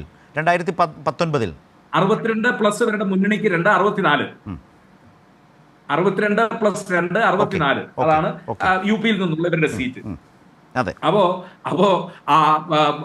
മായാവതിയുടെ പാർട്ടിക്കാണ് 10 സീറ്റ് കിട്ടിയത്. അപ്പൊ ഞാൻ പറഞ്ഞത്, ഈ 64-ൽ നിന്ന് അല്ലെങ്കിൽ 62-ൽ നിന്ന് ഏറ്റവും ചുരുങ്ങിയത് ഒരു 10-12 സീറ്റിന്റെയെങ്കിലും കുറവ് UPയിൽ മാത്രം ഉണ്ടാവും. ഇനി നമുക്ക് ഡൽഹിയിലേക്ക് പോകാം. ഡൽഹിയിലെ 7 മൊത്തം സീറ്റ്. ആ 7 സീറ്റില് ഏറ്റവും ചുരുങ്ങിയത് ഞങ്ങൾ പറയുന്നു ഇന്ത്യ മുന്നണി 4 സീറ്റിലെങ്കിലും വിജയിക്കും. 7 അപ്പാടെ വിജയിക്കുന്നൊന്നും ഞാൻ പറയുന്നില്ല. 4 സീറ്റിലെങ്കിലും വിജയിക്കുന്ന ഒരു രാഷ്ട്രീയ സാഹചര്യം ഡൽഹിയിൽ മാത്രമുണ്ട്. അതിനപ്പുറത്താണല്ലോ ഹരിയാന നിൽക്കുന്നത്. ഹരിയാനയിലെ 10-ൽ 10 കഴിഞ്ഞ പ്രാവശ്യം പോയതാണ്. ഈ 10-ൽ 10 അത് JJP എന്ന് പറയുന്ന ജനനായക് ജനതാ പാർട്ടി, അതായത് പഴയ ദേവിലാലിന്റെ ചെറുമക്കള് ചൗട്ടാലയിൽ നിന്ന് വന്നപ്പോ ദുഷ്യന്തിൽ നിൽക്കുന്ന പാർട്ടി, ആ പാർട്ടിയൊക്കെ ഇപ്പൊ BJP മുന്നണിയിൽ നിന്ന് പോയിരുന്നു. 10-ൽ 5 ഞാൻ 10-ൽ 10 എന്ന് പറയുന്നില്ല, 10-ൽ 5. അപ്പൊ അവിടെ തന്നെ എത്ര കുറവ് വന്നിരിക്കുന്നു. ഇനി നമുക്ക് പോകേണ്ടത് മഹാരാഷ്ട്രയിലാണ്. മഹാരാഷ്ട്രയിൽ ഇപ്പോഴത്തെ ഒരു സ്ഥിതിവിശേഷം ബഹുമാന്യായ AICCയുടെ ചുമതലക്കാരൻ രമേശ് ചെന്നിത്തല പറഞ്ഞു 35 സീറ്റ് വരെ 48-ൽ നേടാനുള്ള സാധ്യതയുണ്ട്. പോട്ടെ, 25 സീറ്റെങ്കിലും ഇന്ത്യ മുന്നണി നേടിക്കഴിഞ്ഞാൽ കഴിഞ്ഞ പ്രാവശ്യത്തിൽ എത്രയോ താഴോട്ടാണ് അവിടെ. അല്ല സേനാപതി, എന്നോട് രമേശ് ചെന്നിത്തല പറഞ്ഞ കണക്ക് 30 സീറ്റാണ് കേട്ടോ. 30 ഉറപ്പായും പിടിക്കാനാകും എന്നാണ് അദ്ദേഹം പറഞ്ഞത്. അദ്ദേഹത്തിനാണ് ചുമതല. ഞാൻ അതിൽ നിന്നൊരു ബോണസ് മനസ്സിലായി. ഞാൻ ഇനി അതിൽ നിന്ന് എല്ലാം തട്ടിക്കഴിച്ചതിന് ശേഷം ഞാൻ പറയുന്നു 30 സീറ്റ് ഇന്ത്യ മുന്നണിക്ക് അവിടെ കൃത്യമായിട്ട് ലഭിച്ചിരിക്കും എന്നുള്ളത്. അത് എല്ലാ പത്രങ്ങളും മാധ്യമങ്ങളും, ബോംബെയിൽ നിന്ന് ഇറങ്ങുന്ന എല്ലാ പത്രങ്ങളും മാധ്യമങ്ങളും സമ്മതിച്ചിട്ടുള്ള. ഇനി അടുത്തത് നമുക്ക് ബീഹാറിലേക്ക്. ബീഹാർ ആണല്ലോ ഈ പ്രധാന സംസ്ഥാനങ്ങളിൽ ഒന്ന്. കഴിഞ്ഞ പ്രാവശ്യം 40-ൽ 1 മാത്രമാണ് കോൺഗ്രസിന് കിട്ടിയത്, 39 പോയി. ഇവര് വിചാരിച്ചത് നിതീഷ് കുമാർ അപ്പുറത്തേക്ക് ചെന്നാൽ അവിടെ വലിയ മാറ്റം ഉണ്ടാകുന്ന. പക്ഷെ ഇപ്പോഴത്തെ ബീഹാറിന്റെ സ്ഥിതിവിശേഷം എന്താ?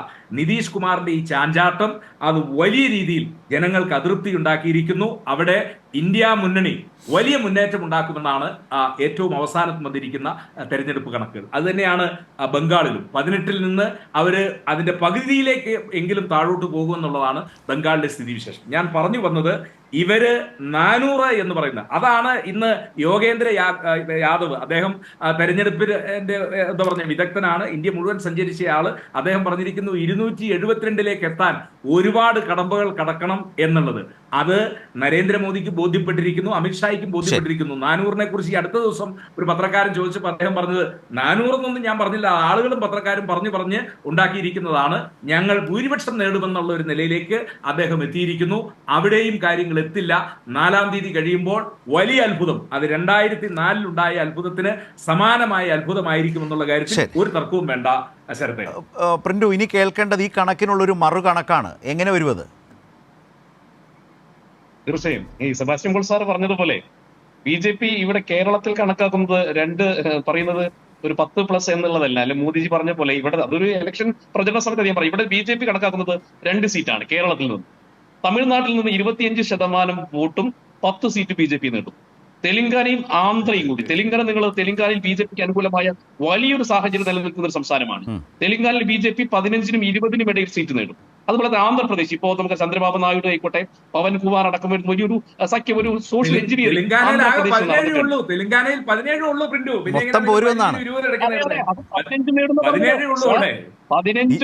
അല്ല, പ്രിന്റു പറഞ്ഞപ്പോ 20 വരെ പോയി. അതാ പ്രിന്റു പറഞ്ഞപ്പോ 20 വരെ പോയി. അതുകൊണ്ടാണ് ആന്ധ്രയില് നമ്മുടെ ചന്ദ്രബാബു നായിഡും അതോടൊപ്പം തന്നെ പവൻ കുമാർ വന്നൊരു സോഷ്യൽ എഞ്ചിനീയറിംഗ് ആന്ധ്രയിൽ വന്നിട്ടുണ്ട്. അതോടൊപ്പം തന്നെ അവിടുത്തെ ഭരണവിരുദ്ധ വികാരം, അത് സ്വാഭാവികമായിട്ടൊരു ത്രികോണ മത്സരം എന്ന രീതിയിൽ BJP അവിടെ ഒരു 15-നും 17-നും ഇടയിലുള്ള സീറ്റ് BJP ആന്ധ്രയിലും നേടും. അതുപോലെ തന്നെ കർണാടകയിൽ നിങ്ങൾ ഈ പറയുന്നത് പോലെ BJP ആകെ തൂത്തുവാരിക്കൊണ്ട് ഇല്ലാതാകുന്ന ഒരു രീതിയിലുള്ള ഒരു മാറ്റവും കർണാടകത്തിൽ ഉണ്ടാവില്ല. കർണാടക എന്താണ്, എല്ലാ കാലഘട്ടത്തിലും ദേശീയ രാഷ്ട്രത്തിൽ BJPയോടൊപ്പം നിന്നിട്ടുള്ള സംസ്ഥാനമാണ് കർണാടക. നിങ്ങളത് ഈ തെരഞ്ഞെടുപ്പ് വരുന്നതിന് മുൻപ് അവിടെ നിയമസഭയിൽ ഭൂരിപക്ഷത്തിൽ വന്ന കോൺഗ്രസ് സർക്കാരാണ്. പിന്നീടാണ് BJP അവിടെ നിന്ന് മാറുന്നത്. അപ്പൊ കർണാടകയിൽ മാറ്റട്ടെ. പിന്നെ BJP ഏറ്റവും കൂടുതൽ മോഡി കർണാടകയിൽ സീറ്റ് പറഞ്ഞില്ല. കർണാടകയിൽ ഞങ്ങൾ 20-നും 25-നും ഇടയിൽ 25 ഇപ്പോഴേ ഉണ്ടെന്നേ. ഇപ്പോഴേ 25 ഉണ്ട്. നിങ്ങൾക്ക് പ്രജ്വൽ രേവണ്ണ ഉണ്ടാക്കി തന്ന ഒരു ബഹുമതി ഉണ്ടല്ലോ, അതൊരു ഭാഗത്ത് കിടക്കുന്നു. അതുപോലെ തന്നെ ഇപ്പോൾ കോൺഗ്രസ് സർക്കാരിന് ഉള്ള ഒരു സ്വീകാര്യതയുണ്ട്. നിങ്ങൾ പ്രതിപക്ഷത്തിരുന്ന് അല്പം ക്ഷീണിച്ച കാലം, ദേശീയ തലത്തിലെ ഇപ്പോഴത്തെ ഇതെല്ലാം വരുമ്പോഴും നിങ്ങൾക്ക് സീറ്റ് കുറയും. കുറച്ച് കൂട്ട്, ഇങ്ങനെ കൂട്ടിക്കൊണ്ടുപോകാതെ ഒരു മയത്തിന് പറ. 20 ഞാൻ അതുകൊണ്ടാണ് പറഞ്ഞത് 20-25-ഉം 20 കർണാടക അടക്കമുള്ള 30-ഉം 15 എന്ന് പറയുന്ന ഒരു 15 സീറ്റ്, കർണാടകയിൽ ഒരു 15 സീറ്റ്. സാർ നിങ്ങൾ 15 അല്ല, ഞങ്ങൾ ഞാൻ പ്രിന്റിനോട് ചോദിച്ചതാ. എനിക്ക് കുറിക്കാനൊന്നും പറ്റില്ലല്ലോ, കാരണം ഞാൻ എന്ത് പറയാൻ. പ്രിന്റിന്റെ മനസ്സിൽ പറയുന്നത് BJPക്ക് 15 സീറ്റാണോ കർണാടകയിൽ? അല്ല സാർ, 20-നും 25-നും 20 സീറ്റ് നിങ്ങൾ മിനിമം. ഇത് ചുമ്മാ 60 ഒപ്പിക്കാൻ വേണ്ടി പറയരുത്. ഇത് കാണുന്ന മനുഷ്യനും കണക്കൂട്ടുന്നുണ്ടെന്നേ. അല്ല സാർ, 60 ഒപ്പിക്കാൻ പറയുകയല്ല സാർ, 60 ഒപ്പിക്കാൻ പറയുകയില്ല. ഇത് ഫാക്ട് ആണ്. നിങ്ങൾ സേനാപതി വേണുവിന്റെ ആഖ്യാനം കേട്ടിട്ട് നിങ്ങൾ എഴുതല്ലേ? രണ്ടാമത്തെ കാര്യം, മോദിക്ക് അനുകൂലമായി ഇങ്ങനെയാണ് കണക്കെങ്കിൽ ഞാൻ എഴുതുന്നില്ല. അനുകൂലമായിട്ടുള്ള ഉത്തരേന്ത്യയിലേക്ക് പോകും. സീറ്റ് BJP നേടും. ഗുജറാത്തും മധ്യപ്രദേശും രാജസ്ഥാനും BJP തൂത്തുവാരുന്നതിനിടെ സീറ്റ് ഇത്തവണ കൊഴിഞ്ഞു പോകുമെന്നാണെന്നേ പറയുന്നത്. രാജസ്ഥാനിൽ സീറ്റ് കുറയും. സീറ്റ് കുറയുന്നതിന്റെ ഇതെല്ലാം കടപുഴകി പോകുന്നൊന്നും ഞാൻ പറഞ്ഞിട്ടില്ല. സീറ്റുകൾ കുറയും. കഴിഞ്ഞ തവണ ജയിച്ച പല സീറ്റുകളും നഷ്ടപ്പെടും. ഗുജറാത്തിൽ നിങ്ങൾക്ക് അങ്ങനെ സീറ്റുകൾ നഷ്ടപ്പെടാം, ചില സീറ്റുകൾ. രാജസ്ഥാനിൽ തൂത്തുവാരി അല്ല സാർ, ഗുജറാത്തിൽ തൂത്തുവാരിയതുപോലെ രാജസ്ഥാനിൽ, മധ്യപ്രദേശ് തൂത്തുവാരി, ഉത്തർപ്രദേശിലും BJP തൂത്തുവാരുന്ന തെരഞ്ഞെടുപ്പാണ്. അതുകൊണ്ട് നിങ്ങൾ BJP പിന്നീട് 70 കിട്ടിയില്ലോ. അതായത് 19 കിട്ടിയ BJP സീറ്റിനേക്കാളും അപ്പുറത്ത് യുപിയിൽ ജയിക്കും അല്ലേ? യുപിയിൽ ജയിക്കും, ഒരു സംശയവും വേണ്ട. ശരി, മഹാരാഷ്ട്രയിലോ? യോഗി ഫാക്ടർ ഉണ്ട്, രാംലല്ല ഫാക്ടർ ഉണ്ട്. 3 ഫാക്ടറുകൾ പ്രവർത്തിക്കുന്നുണ്ട് അവിടെ യുപിയിൽ. നിങ്ങൾ മനസ്സിലാക്കണം, അവിടെ വേറെ ഫാക്ടർ ഉണ്ടെന്നേ. അവിടെ തൊഴിലില്ലായ്മ വലിയ ചർച്ചയാണ്. അഗ്നിവീർ സൈനിക കരാർ പദ്ധതി ഒന്നും നിങ്ങൾ വിചാരിച്ച ഗുണം ചെയ്തിട്ടില്ല. ചെറുപ്പക്കാർക്കിടയിൽ വലിയ പ്രതിഷേധമുണ്ട്. അതുപോലെ തന്നെ ജാതി സർവേയുടെ വളരെ പ്രധാനപ്പെട്ട പ്രശ്നമുണ്ട്. പിന്നോക്ക വിഭാഗങ്ങൾ, അതുപോലെ രജ്പുത്തുകൾ, താക്കൂർ ബ്രാഹ്മണർ, ഇവരെല്ലാം വലിയ അസംതൃപ്തിയിൽ അകന്നു നിൽക്കുന്നു. കുറെ പാച്ചപ്പ് ഇതൊക്കെ നിങ്ങൾക്ക് എടുക്കാൻ പറ്റും. പക്ഷേ ഇപ്പോൾ തെരഞ്ഞെടുപ്പ് കഴിയാറുമായി.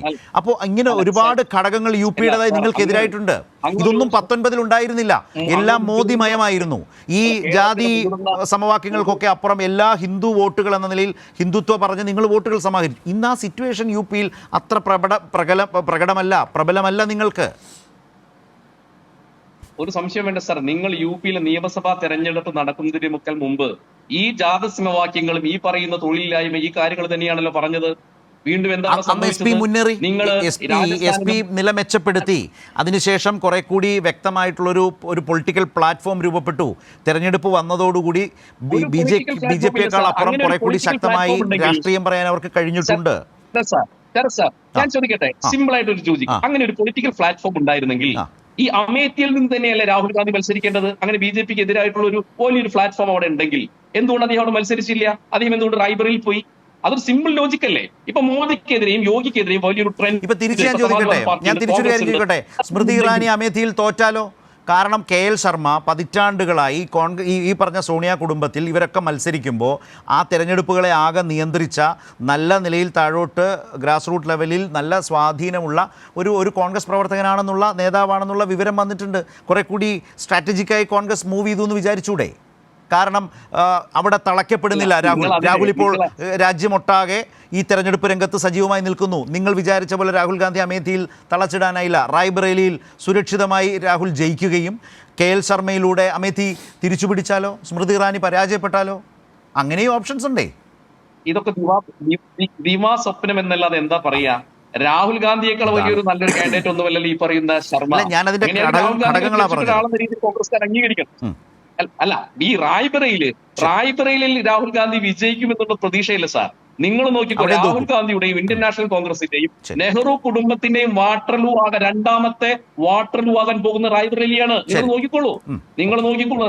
രണ്ടാമത്തെ വാട്ടർലൂ ആകുന്നത്. അപ്പൊ അതുകൊണ്ട് ഉത്തർപ്രദേശ് ആയിക്കോട്ടെ, മധ്യപ്രദേശ്, നോർത്ത് ഈസ്റ്റ് സംസ്ഥാനങ്ങളായിക്കോട്ടെ, ആസാം ആയിക്കോട്ടെ, ഞങ്ങൾക്ക് അനുകൂലമായി ചിന്തിക്കും. 70 സീറ്റ് അത് ശരിയുമാകാം. പക്ഷേ നോർത്ത് ഈസ്റ്റിൽ ആകെ അത് അവകാശപ്പെടാനാകുമെന്ന് എനിക്ക് തോന്നുന്നില്ല. നിങ്ങൾ പറഞ്ഞ മണിപ്പൂർ ആയിക്കോട്ടെ, സിക്കിം ആയിക്കോട്ടെ, നാഗാലാൻഡ് ആയിക്കോട്ടെ, നോർത്ത് ഈസ്റ്റ് സംസ്ഥാനങ്ങൾ BJPക്ക് എഡ്ജുണ്ടാവും.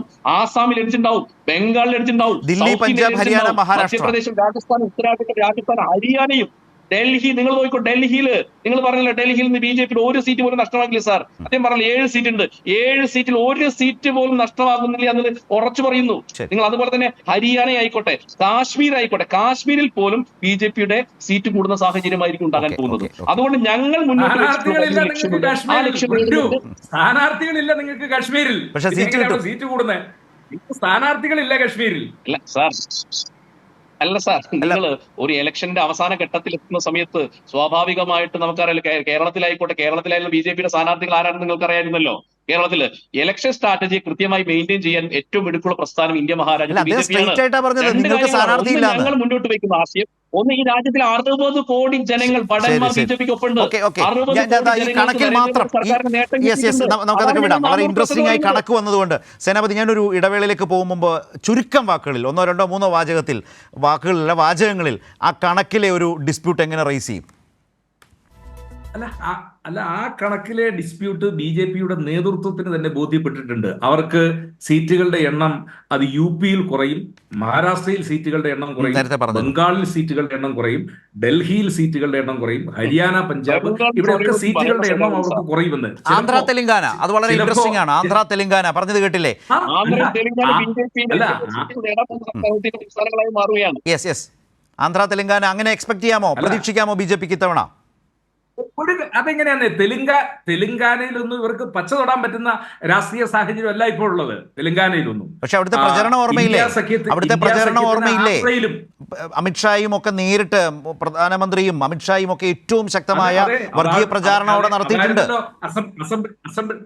അസംബ്ലി തെരഞ്ഞെടുപ്പിൽ അത് തന്നെയായിരുന്നല്ലോ. ഇവരെല്ലാം നേരിട്ട് വന്നതിന് ശേഷവും എത്രയോ വലിയ മുന്നേറ്റമാണ് അവിടെ രേവന്ത് റെഡ്ഡിയുടെ നേതൃത്വത്തിൽ കോൺഗ്രസ് ഉണ്ടായത്. ആ മുന്നേറ്റം അത് സമ്പൂർണ്ണമായി. രേവന്ത് റെഡ്ഡി ഞങ്ങളുടെ പാർട്ടിക്ക് നൽകുന്ന ഉറപ്പ് 17-ൽ 15 സീറ്റും കിട്ടും എന്നുള്ളതാണ്. ഏതായാലും അത്തരത്തിലൊന്നും പോകാനായിട്ട് ഞങ്ങൾ വിചാരിക്കുന്നില്ല. ഇപ്പൊ എനിക്ക് തോന്നുന്നില്ല. കാരണം നമ്മൾ ചർച്ച ചെയ്യുമ്പോൾ പോസിറ്റീവായിട്ട് തന്നെ കാണും. ഏതായാലും ബഹുഭൂരിപക്ഷം സീറ്റുകളും ഇന്ത്യ മുന്നണിക്ക് ഉണ്ടാകുമെന്നുള്ള കാര്യം. ശ്രീ സെബാസ്റ്റ്യൻ പോൾ, ഇപ്പോൾ ഈ കണക്കുകളിലെ അവകാശവാദങ്ങളൊക്കെ അവിടെ നിൽക്കട്ടെ, അതിന് പല കാരണങ്ങളൊക്കെ നിരത്താനുണ്ടാകും. പക്ഷേ 2019 വളരെ വളരെ വ്യക്തമായിട്ടുള്ളൊരു മോദി തരംഗം തന്നെ ഉണ്ടായിരുന്നു. അതിവേഗം തന്നെ രാജ്യം വീണ്ടും BJP ഭരിക്കുന്നതിലേക്ക് നമുക്ക് ആ തെരഞ്ഞെടുപ്പ് വോട്ടെണ്ണലിൽ മണിക്കൂറുകൾ കൊണ്ട് തന്നെ മനസ്സിലായി. പക്ഷേ ഇത്തവണ അത്തരമൊരു സാഹചര്യമാണ്. ഓരോ സംസ്ഥാനങ്ങളിലും പല നിലയ്ക്കും വ്യത്യസ്ത തലങ്ങളിലൊക്കെ വ്യത്യസ്ത രീതികളിൽ മോദി സർക്കാർ ജനങ്ങളുടെ ഒരു വിരുദ്ധ മനോഭാവത്തെ നേരിടേണ്ടി വരുന്നുണ്ടോ? അതുകൊണ്ട് തന്നെ ഈ കൂട്ടി വെച്ച് BJP ഇതര MP-മാരുടെ എണ്ണം കൂട്ടുക എന്നൊക്കെ പറഞ്ഞതുപോലെ എല്ലാ സംസ്ഥാനത്തും ഈ MP-മാർ കൊഴിഞ്ഞു പോകാനാണ് കൂടുതൽ സാധ്യത എന്ന രാഷ്ട്രീയ നിരീക്ഷണമാണോ താങ്കളേറെ സ്വാധീനിച്ചിട്ടുള്ളത്?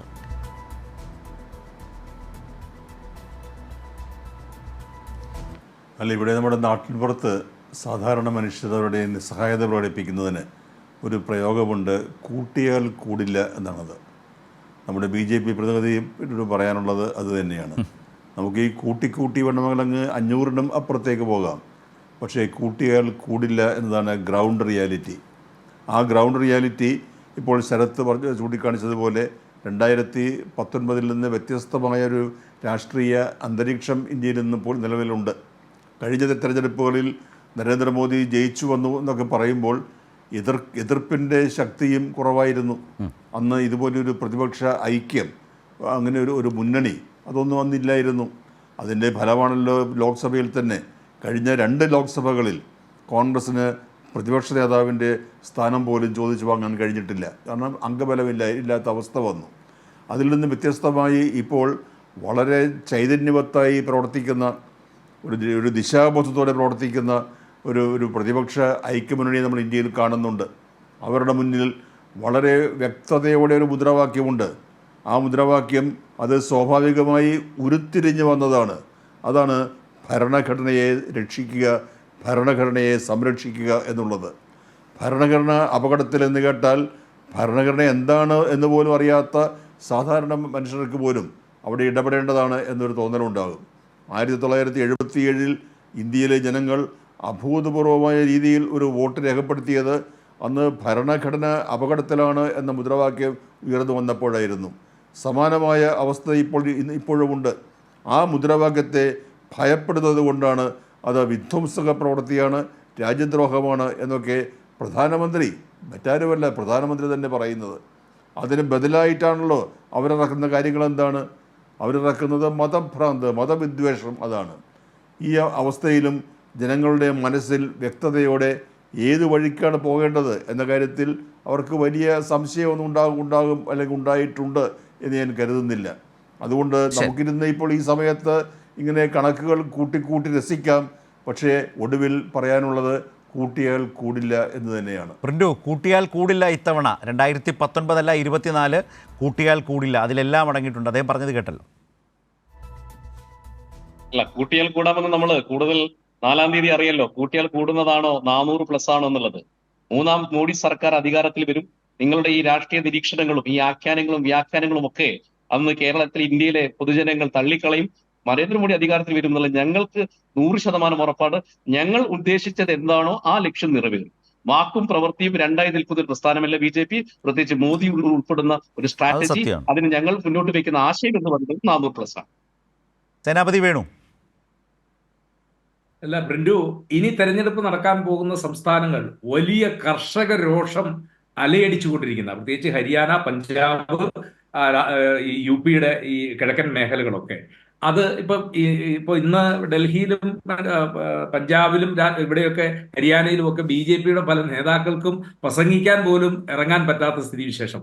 ജലന്ധറിലൊക്കെ പ്രധാനമന്ത്രി വന്നാൽ പോലും അദ്ദേഹത്തിന്റെ യോഗത്തിൽ കരിങ്കൊടി കാണിക്കും എന്ന നിലയിൽ കർഷകർ ഇത്രയും രോഷത്തോടെ നിൽക്കുന്ന ഒരു കാലഘട്ടം. അപ്പോൾ ഒരു സംശയവും വേണ്ട, പഞ്ചാബിലെയും ഹരിയാനയിലെയും, അപ്പോൾ അതിനോട് ചേർന്ന് കിടക്കുന്നതാണ് ഡൽഹിയും. ആ കർഷക രോഷം അത് ശരിക്കും ഈ തെരഞ്ഞെടുപ്പിൽ ഇനിയുള്ള ഘട്ടത്തിൽ അത് വല്ലാത്ത രീതിയിൽ അലയടിക്കുമെന്നുള്ള കാര്യത്തിൽ ഒരു തർക്കവും വേണ്ട. കാരണം അവരുടെ ഇഷ്യൂ അത് ഇന്ത്യയിലെ ഏറ്റവും ജെന്യുവിനായ ഇഷ്യൂ ആണ്. കൃഷിക്കാരുടെ വരുമാനം 1.5 ഇരട്ടിയാക്കി വർദ്ധിപ്പിക്കുമെന്ന് വാഗ്ദാനം കൊടുത്ത് നിങ്ങൾ രാജ്യത്ത് പ്രതിദിനം ആത്മഹത്യ ചെയ്യുന്ന കൃഷിക്കാരുടെ എണ്ണം 30 എന്നാണ് കണക്കുകൾ പറയുന്നത്. അതുപോലെ കൃഷിക്കാരൻ ആത്മഹത്യ ചെയ്ത് കൃഷിക്കാരൻ ഇതുപോലെ ബുദ്ധിമുട്ടായിരിക്കുന്ന ഒരു ഘട്ടത്തിൽ ആ കൃഷിക്കാരനെ അഡ്രസ് ചെയ്യുന്നില്ല. അവരുടെ 2-ാം ഘട്ട സമരം ഇന്നലെയാണോ ഇന്നാണോ 100 ദിവസം പിന്നിടുകയാണ്. അപ്പോൾ അവിടെ ഉണ്ടാകാൻ പോകുന്ന ഒരു തിരിച്ചടി, ആ തിരിച്ചടി അത് ഹരിയാനയിലെ 10, ഡൽഹിയിലെ 7, 17, പഞ്ചാബിലെ 13, ഇവിടെ വലിയ തിരിച്ചടി നിങ്ങളുടെ ഈ NDA മുന്നണിക്ക് ഉണ്ടാകും എന്നുള്ള കാര്യത്തിൽ ഒരു തർക്കവും വേണ്ട. അതുകൊണ്ട് ഇവിടെ സെബാസ്റ്റ്യൻ പോൾ സാർ പറഞ്ഞതുപോലെ നമ്മളിത് ചർച്ച ചെയ്യുന്നത് സ്വാഭാവികമായും നമ്മളെല്ലാം രാഷ്ട്രീയത്തിലും രാജ്യത്തിന്റെ ഭാവിയിലും ഉത്കണ്ഠാകുലരും ആകാംക്ഷാഭരിതരായതുകൊണ്ടാണ് നമ്മൾ ചർച്ച ചെയ്യുന്നത്. പക്ഷേ ആ ചർച്ചയിൽ നമ്മൾ പറയുന്ന കാര്യങ്ങളിൽ അതിൻ്റെ അകത്ത് യാഥാർത്ഥ്യമുണ്ട്. ഒരു കാരണവശാലും എന്നെ പോലുള്ള രാഷ്ട്രീയ വിദ്യാർത്ഥികൾ വിശ്വസിക്കുന്നത് ഒരു കാരണവശാലും 3-ാമത് വട്ടം നരേന്ദ്രമോദിയുടെ ഒരു ഗവൺമെന്റ് ഇന്ത്യ മഹാരാജ്യത്ത് അധികാരത്തിൽ വരാനുള്ള രാഷ്ട്രീയ അതിപ്പോ സേനാപതി വേണു ആവർത്തിച്ച് ഓർമ്മിപ്പിച്ചുകൊണ്ടേയിരിക്കുന്നു.